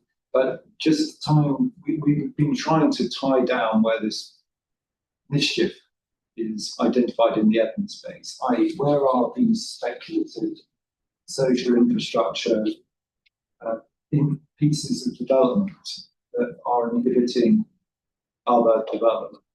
Because that you have been referred to that as being the mischief from the needs assessment. We haven't been able to identify that. We're not aware of speculative art gallery, respective place of worship, or those sorts of community facilities that have been actually delivered but not used. To the contrary, the needs assessment is showing a deficit. So it's very difficult for us to understand where that very restricted. We're not aware of any other London borough have a policy that prevents speculative development, whatever that means, let alone how you judge what is speculative. Is that, Okay. I think, sorry, I understand. I think if someone came forward with a new art gallery, this policy is not meant to be saying, well, hang on, we're going to think about where all your demand is for that.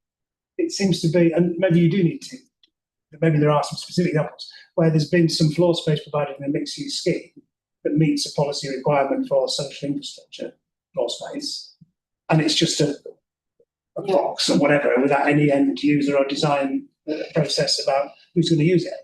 Well, can I tie it to our particular place of worship? Is that speculative? People want spiritual places to attend.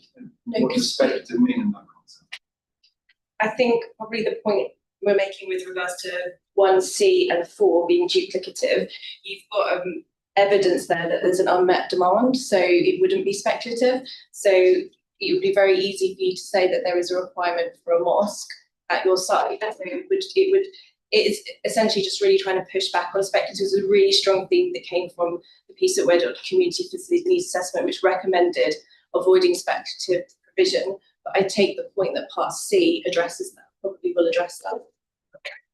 I think we're going to move on. It's time, I was going to have a break, but I'm just wondering whether we can just finish off these social infrastructure policies. I think we've dealt with all the substantive issues and concerns, but I'm hesitant to hear that. Is there anything else on SI2 that anyone wishes to say? No. And SI3 is about a subset, but these uses are also covered by SI1 and SI2. Yeah. And these are the main town centre uses. Does anybody have any issues, points about SI3? William, you did have a point about flexibility and maybe. Yeah, it's the same points I think that we've just discussed in relation to SI2. Well, the comment I have down was the confusion over which policies relate to which uses. So that's the first point. Yeah. And then absolutely just the same point about need for flexibility, but I think we've sort of covered off the points in the previous discussion. Okay, thank you. SI4 then, this is specifically education and childcare. I know you did have some detailed points about this. Do you want to just? I think there were just two main points for us on SI4, which was in relation to Part 3. Yeah. Which states that requires the appropriately timed delivery of new educational facilities to meet changing pupil needs. And that will be secured through ensuring the facility is delivered in an appropriate phase of development. And then it's parts B and C that we have common concerns with. So B is about securing the long-term options of an education facility on specified site allocations. I think it's just acknowledging that that's not an open-ended option, and in reality there would, in Section 106 agreement, there would be a period of time with which that option is available, and if that facility was not needed or didn't come forward, then an alternative would be considered. So it's just being clear that perhaps it's not an in perpetuity obligation. And then Part C was about requiring flexible designs. The facility can grow incrementally as people numbers increase. Again, in reality, you identify the size of your facility that's needed to sort of mitigate against the needs of that particular development and not there to then continue flowing the school. So it's about, I suppose, putting a pin in it and not having that uncertainty for developers that they're going to have to continually expand whatever facility that they're delivering. So just those two. Okay. I think on the last one, part C, I mean, I don't think that's what it's intended, but you've got a concern about it, the potential ambiguity about Yes. how it can be. Yeah. So do you want to coming back on those? It is about the school being well designed, so that we know within London, in particular, birth rates rise and they fall, people stay, people go. So it's just having a well designed building that in future, should a module need to be added, which we've seen in London happen with regards to growth changes, that it can be designed to be expanded in the future, should that need to happen. Yeah. It's not a requirement for that now, it's just thinking about that design ability in the future.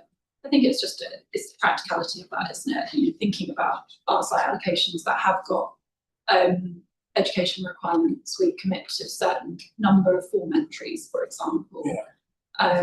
We wouldn't then, unless it was free, we wouldn't then say, oh, but we'll design that to then take on another 2 forms if the need arises. We tend to sort of agree at that point in time for a defined size school. So.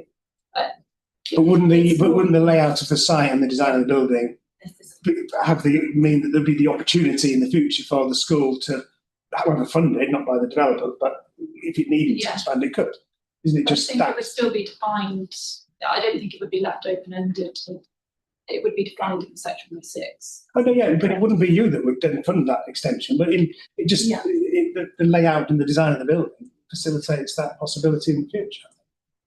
Yes, I think there's details around how much space is needed. You know, if you add another 1 or 2 form entries, there might not be the space for that. So I think. No. Okay. Right. Okay. And in terms of part B, So the plan does set out, based on the pupil places for all document that we have, where we think the schools are needed in the future, and it's simply safeguarding that land, because it might be in later phases or the first phase that the school needs to come forward. So it's just a way of ensuring that those sites will bring through schools. It's not indefinite. It will be reviewed with the pupil forecast, working with the education team as to what's needed. That happens already.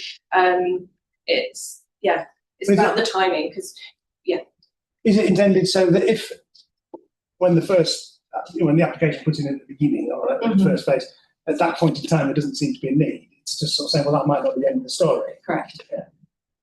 Okay. Yeah. Okay.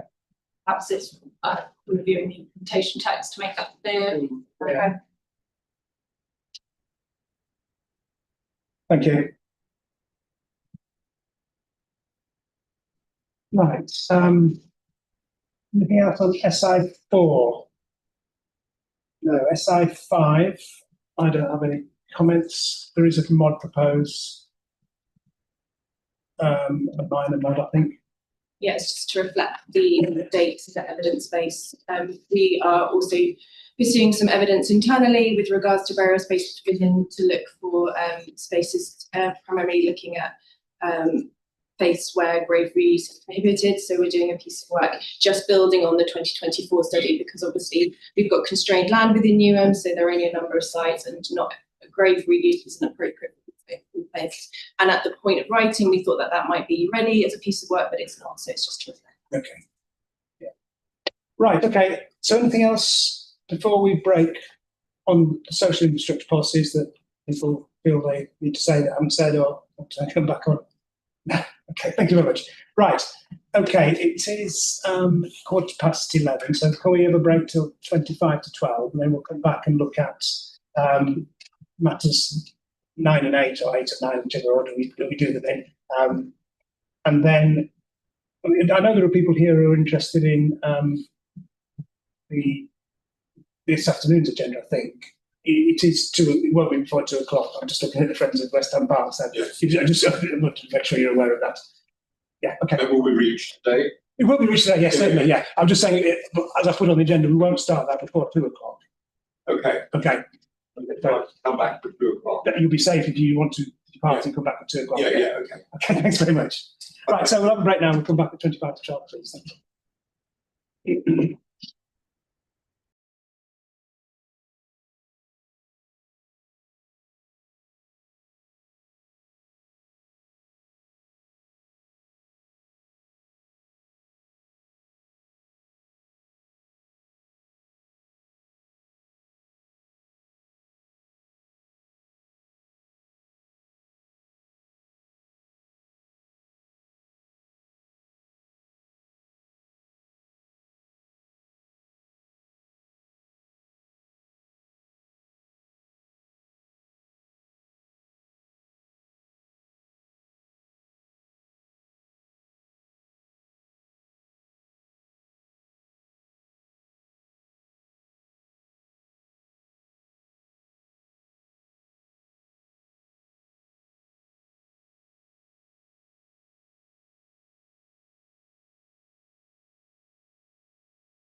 In terms of the order in which we do these things, is everyone present? Everyone's here now. Yes. Okay, sorry, you got stuck somewhere this morning. Yes, the train Right. or a nightmare.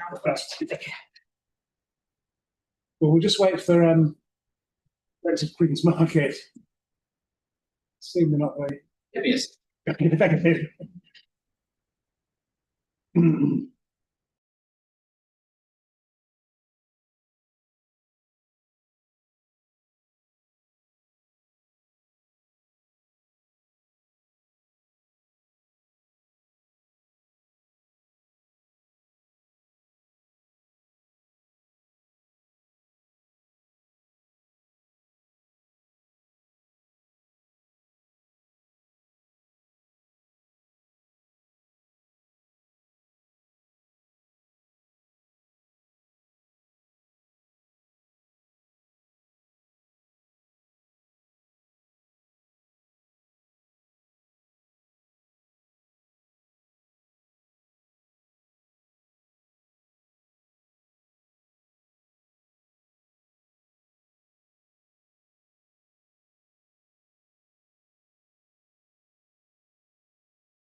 Which is matter 9 town centres, which we dealt with in week 3.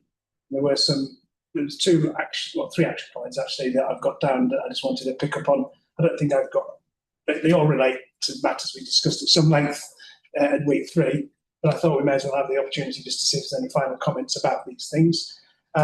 So first one was about policy HS4, which is the general policy about markets. As I said, we had a discussion, some length and detail in week 3, and I did an action point. The council responded to it, which I assume that Friends of Queen's Market have had a chance to read and recognise some of the issues that we talked about last time. So is there anything you want to say?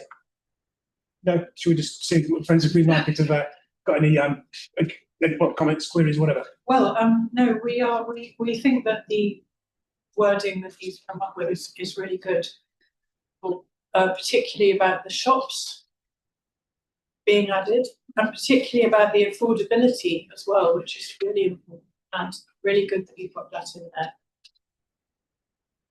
That's in what is it now? Yeah. You're talking about the policy. Well, there's 2. I was HS4 was the one, and then there was N14 as well, which I think you're alluding to as well about the shops. Okay, HS4. That was action point 37. Yes. I don't mind which one. I would comment on both. Or either. Well, HS4 was the one that involved a lot of. We put a long spiel in, and we discussed it. Made it sort of make sense, and I think that was really successful. Good. And obviously there is where the reference to BFM3, which we do want to say something about.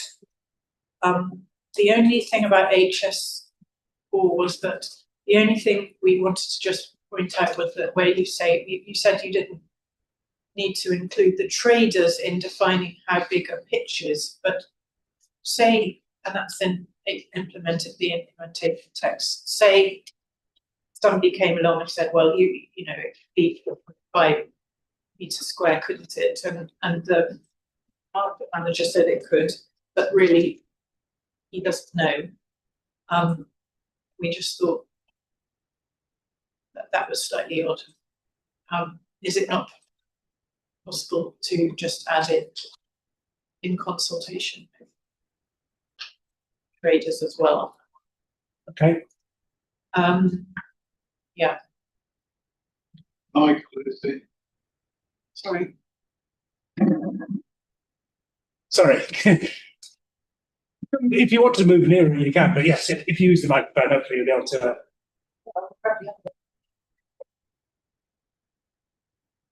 Okay. So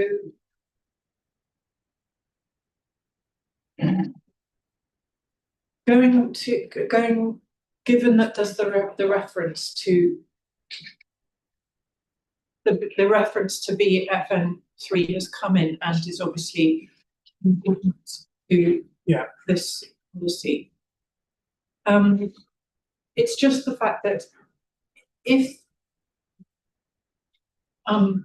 this policy itself, if TBZ2 was assessed against that policy, you'd find that it was contradicting it because of everything that we know about the market, and the appraisal is to identify all the potential social and health impacts, and involves assessing the development proposal and considering how it would affect the health impacts. We know from all the evidence that the importance of the market, you've taken that in.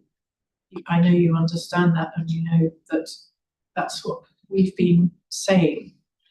And the equality of the market, the diversity of the market, the equality impact of it, the effect it has on people's health, the lifeline it is, the fact of the deprivation in Newham being serious, and the need that it meets. We know how important that is. So in a way, when you say that a developer would have to come up with this assessment, BFN3, which and also F stands for fair and Newham as well. I mean, it's a great policy. We know if a developer suddenly was coming along and wanting to assess this, you know, I would argue that all the assessment is there in the plan. You know, we know what the importance of the market is, and the plan supports that. So then to say it can also, by the way, be a place for a tall building just doesn't make sense. That's the point we wanted to make, because of everything that a tall building entails, which we've been through, and thank you for taking that all on board. It just doesn't make sense on that basis.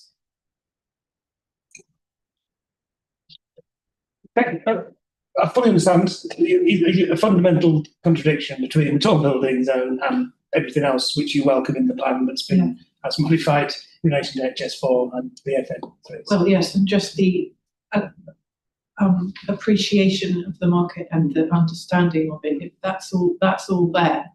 So we know what the impact would be. We already know what the impact would be, and there hasn't been a successful market transition into a place which is surrounded by private development, big development such as Rathbone Market, which is the example, but there are plenty of others. Nobody can tell us of a time when that has actually succeeded. So that's why all the good policies are good, but it's still a contradiction that needs to be really engaged with by the council. So the solution would be to delete tall building zone. Yeah. Because there's not an allocation. Yeah. And the policy deal, everything's there in place then. Yeah. Everything still makes sense as well for anyone who wants to come along. It still makes sense. The plan still makes sense. And I'll ask you this, but I'll ask the council this as well. And I think I touched on it yesterday, but if the tall building zone wasn't in that local centre, the Green Street local centre, and the policy D4 was modified as proposed, which would allow tall buildings outside tall building zones in town and local centres with good public transport accessibility, that policy would allow tall buildings in Green Street centre. It wouldn't presume they would be on that particular location. Yes, So you still may not like that policy, but it would presumably, from your point of view, it would be less bad than the TBZ being exactly where it is. because the TBZ is like an invitation. It's like an allocation, isn't it? It's an. I Yes. suppose do all allocations go along with somebody who's expressed an interest? I don't know, but this is But they have to be suitable and available. So yeah. But it's like an invitation saying, how about here? You know, we've decided this is a transition area. How about here? That's not the right way. That's what's wrong about it. So yeah.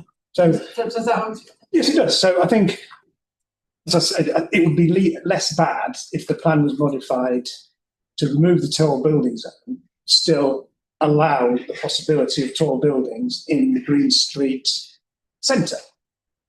Well, to be honest, I wish I had known how that new policy, how that new chunk came in about that. By the way, they can be outside of the zones as well. It seems slightly against what the principle of the plan is from the beginning. How did it come in? Well, it came in because of the discussion we had about the flexibility about where tall buildings could be in Newham. The council was invited to consider whether there could be flexibility around the very specific lines about tall building zones, and if it really was in or out, that's it, black and white. So the policy evolved to sort of say the tall building zones are the focus, which is a concern for TBZ for you, but there may be opportunities around them, but also in other areas that the methodology used to identify where tall building zones may be appropriate, which is in limited parts of the borough, but town and local centres being one of those, provided they've got good public transport accessibility. So it doesn't open up tall buildings across Newham, it just focuses them into particular locations, which town and local centres would be one. I mean, in the first session, I think we said that the London plan doesn't say if you are a town centre for tall buildings. No. That isn't a sort of. No, it isn't a requirement. That's not a given, is it? No. But Newham has the opportunity to identify appropriate locations for tall buildings, which it did through these lines on tall building zones, which was very, very specific. Whereas on reflection, it is considered that, well, actually, in principle, town and local centres with good public transport may be appropriate, provided they're proportionate in height and scale, etc. To the. I mean, I suppose a tall building is still a tall building, however it's cited, and that does bring with it a lot of negative impacts. Well, yes, and there are lots of policy requirements in the plan about how those are mitigated. Well, anyway. I mean, just to say that all the evidence points to the fact that they can't provide as much affordable housing, for one thing, and it goes on. So it's just an odd thing to want to have more. So really, ideally, I think we would probably say that the extra part about they can be outside the zones is not needed. But no, okay. You understand? Yeah.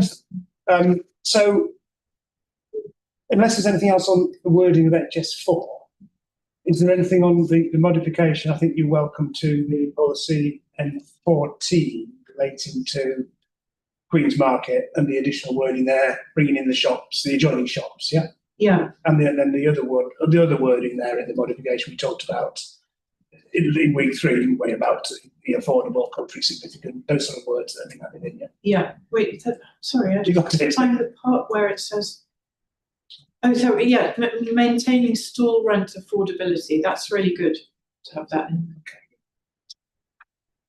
Yeah. I think, okay. Right. Anything else then from you on these two policies? Looking at your, okay, thank you. Yes. Could I just go back to one very quickly? Could I go back to the previous answer that was given about not including the market on a list of community? Oh yeah. I think actually, given as it was before, I think it should just be on the list as a community space. because it's, even though it's other things, it does serve as a community space, and it was on the list before, so that's just.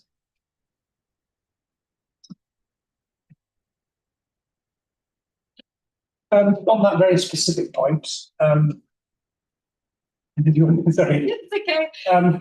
This would be in the list of community facilities, which include things like bars and pubs and various other things that other policies relate to.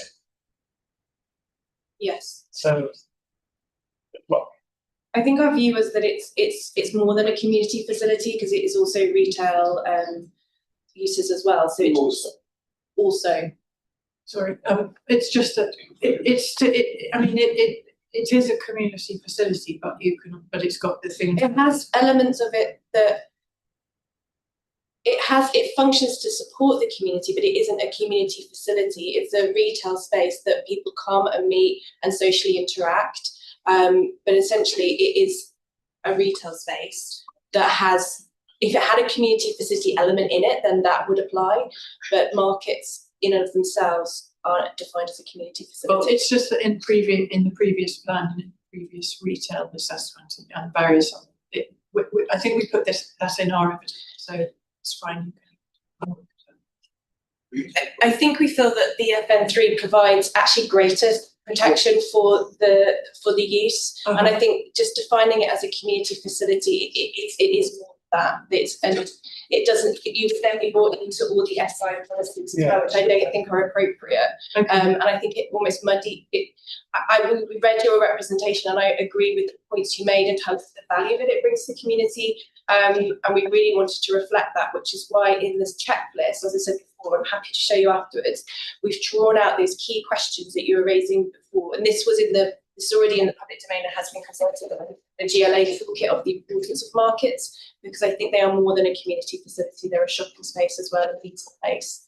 I think it would restrict it by being brought into those policies. I think, yes, I think that's true. I think policy HS4 provides stronger protection actually than bringing in SI 1 and 2. Okay. I don't think it would help you. No, I think it would help. No, I don't think it would. That's good. That's a good. Right. And I think HS4 combined with N14, specifically about Queen's Market, I think together provide a very bespoke approach that would be diluted somewhat if you were then put into SI1 and SI2. Okay. Okay. Thank you. Great. Okay. So on the, I'm going to think about the tall building zones and these very specific small ones in the local centres and why those particular areas have been chosen. So I don't think I've quite got to the bottom of it. So it's not just Green Street. So I think, should we leave it?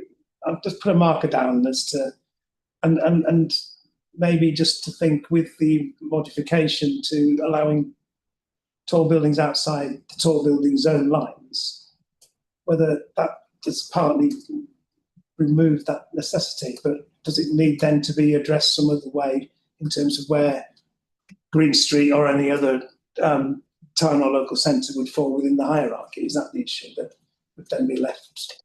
So I'm looking at you and I'm just putting a marker down what's going through my head, if you see what I mean. So, okay, shall we move on then to the next agenda item, which is these are again action points from the last week 3.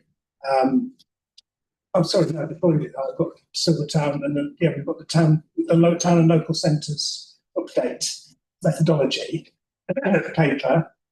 So let's deal with these, can't we?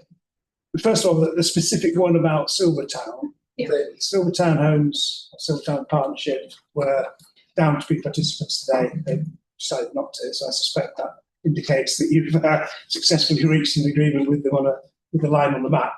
Yes. In which case, I'm happy. It reflects the discussions we've had in at least 2 occasions, and it seems to reflect the reality of. It's consistent with the other part of the plan about the role of that centre, having a dual role and the planning commission, etc. Yes, exactly. It just reflects the moved on positions on the time first. Okay, thank you for that. And in terms of the other things that are picked up in that update paper, there is the Galleons Ridge and back to Riverside, which we're going to talk about tomorrow. Okay. So we'll just, there isn't too much point to talking about that now. I agree. And then there's some other more detailed changes that. There is only one minor modification to Sugar House Lane. So after we've had our hearing, were present, and they had submitted the master plan with the layout of intensity uses. They didn't argue that would be reviewed. So because they were going to look at back to Riverside anyway, and then we also said to look at Silvertown as well. About it from a strategic perspective, it felt right to also address this one. Yeah. Yeah, I mean, there's minor amendments in well, there, and it explains why. Yes, okay. But there are some other minor, there's something about Stratford Centre and some neighbourhood parades that are listed in that document, but are they not updates? So they ones who were in the paper before? Yes, so we've used the same paper, so we would stop creating versions and versions. So the version from 2024 is now superseded by this, which is set up so that, in the they're not production new section of this document. They're not new things, they've already been. No, they're not. Right. So we've got 3 changes to the policies as a consequence of this paper. Or, because Vector Riverside also has a neighborhood parade. Okay. But we will discuss that tomorrow. Okay. Yeah. Okay, 4 changes to the policies now. But the one for Silvertown, Silvertown would require a change to the site map as well, the indicative diagram, wouldn't it? As would the Sugar House Island one. Yes, I think it should be reflected consistently across all of the site applications. Yeah, and then back to Riverside. Although, no, to check, but I don't think Sugar House Island is a location. Yes, it is. Yeah, it is. And it has a new centre or an extended centre. Or it has a line on there. It has a link. Okay. So there will be changes to the policies map, but there will also be modifications to the plan Yes. as a consequence of those. No, there is no change required. HS1 would need to add in the list of neighborhood parades the name given now to the actual identified neighborhood parade. That's the only change that's necessary as part of the policies. Yeah, but It doesn't impact how you apply the policies. But it does change the plan in the sense that the indicative map would have to change. Indicative diagrams, yes, definitely. So that the reason I'm making this distinction is that at the end of this examination, I will have a schedule of made modifications which are changes to the plan, including the indicative diagrams. Separately, there'll be a list of changes to the policies map, which are in a separate schedule. The reason being because of the quirk of the legislation, I can't formally recommend changes to the policies map, but I can refer to the ones that I think are necessary. I can't recommend them, it's not legal. So it's up to you to change the policies map when you adopt the map. Okay, thank you. So that, I think that covers off that, but as I say, Galleons Ridge we've got to come back to tomorrow, including the town centre plan. Is it okay if we? Yes, of course, yes. We're about to finish, but yes, no, it's okay. You know, you're right now, because I've got another issue, so you're very welcome to pass. That's fine. Thank you very much. Yes, okay. Thank you. And just going back to what we were talking about earlier and the line on the map of the local centre for Abbey Mills. That paper, is there another paper that It's the first version, 2022, I believe. that would set out the full methodology? Yes. Yeah.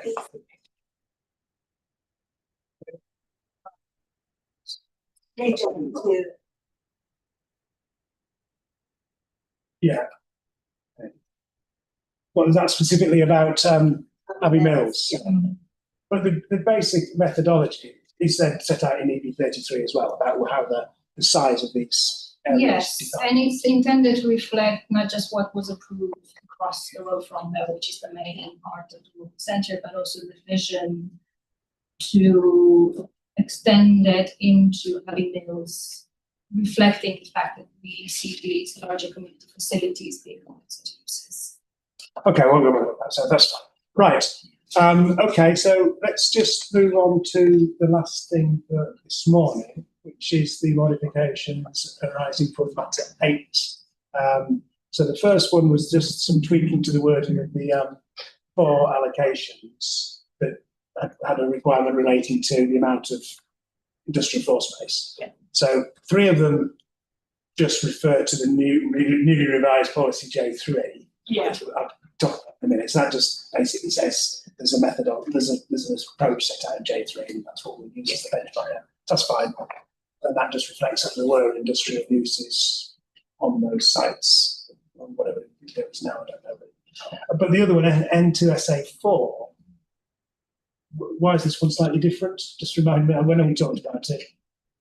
Because it's a site with a steel boundary in it, The still one. is the more critical Yeah. compartment floor space that we want to retain that. Yes. So the site is being cleared. So we think it's better to make more clear in the policy if future plan application come forward, they have to follow the steel policy, no let loss. Yeah. So that is the yes, I thought it was. It was the one with the still allocation extended into it, and that remains until if it's relocated, leave that, then it will be changed in the future. Yeah. Okay, fine.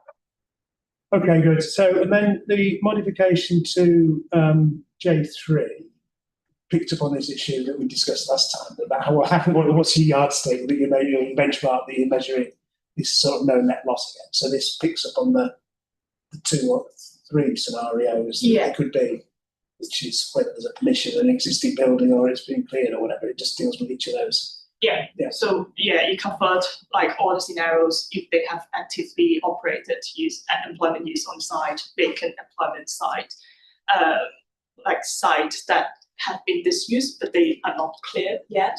They also have to consider previous use of the building, and the meanwhile use is not accounted as. Yeah.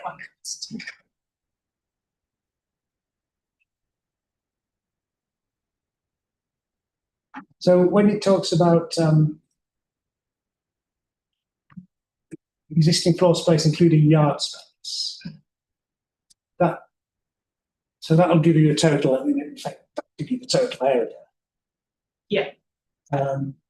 How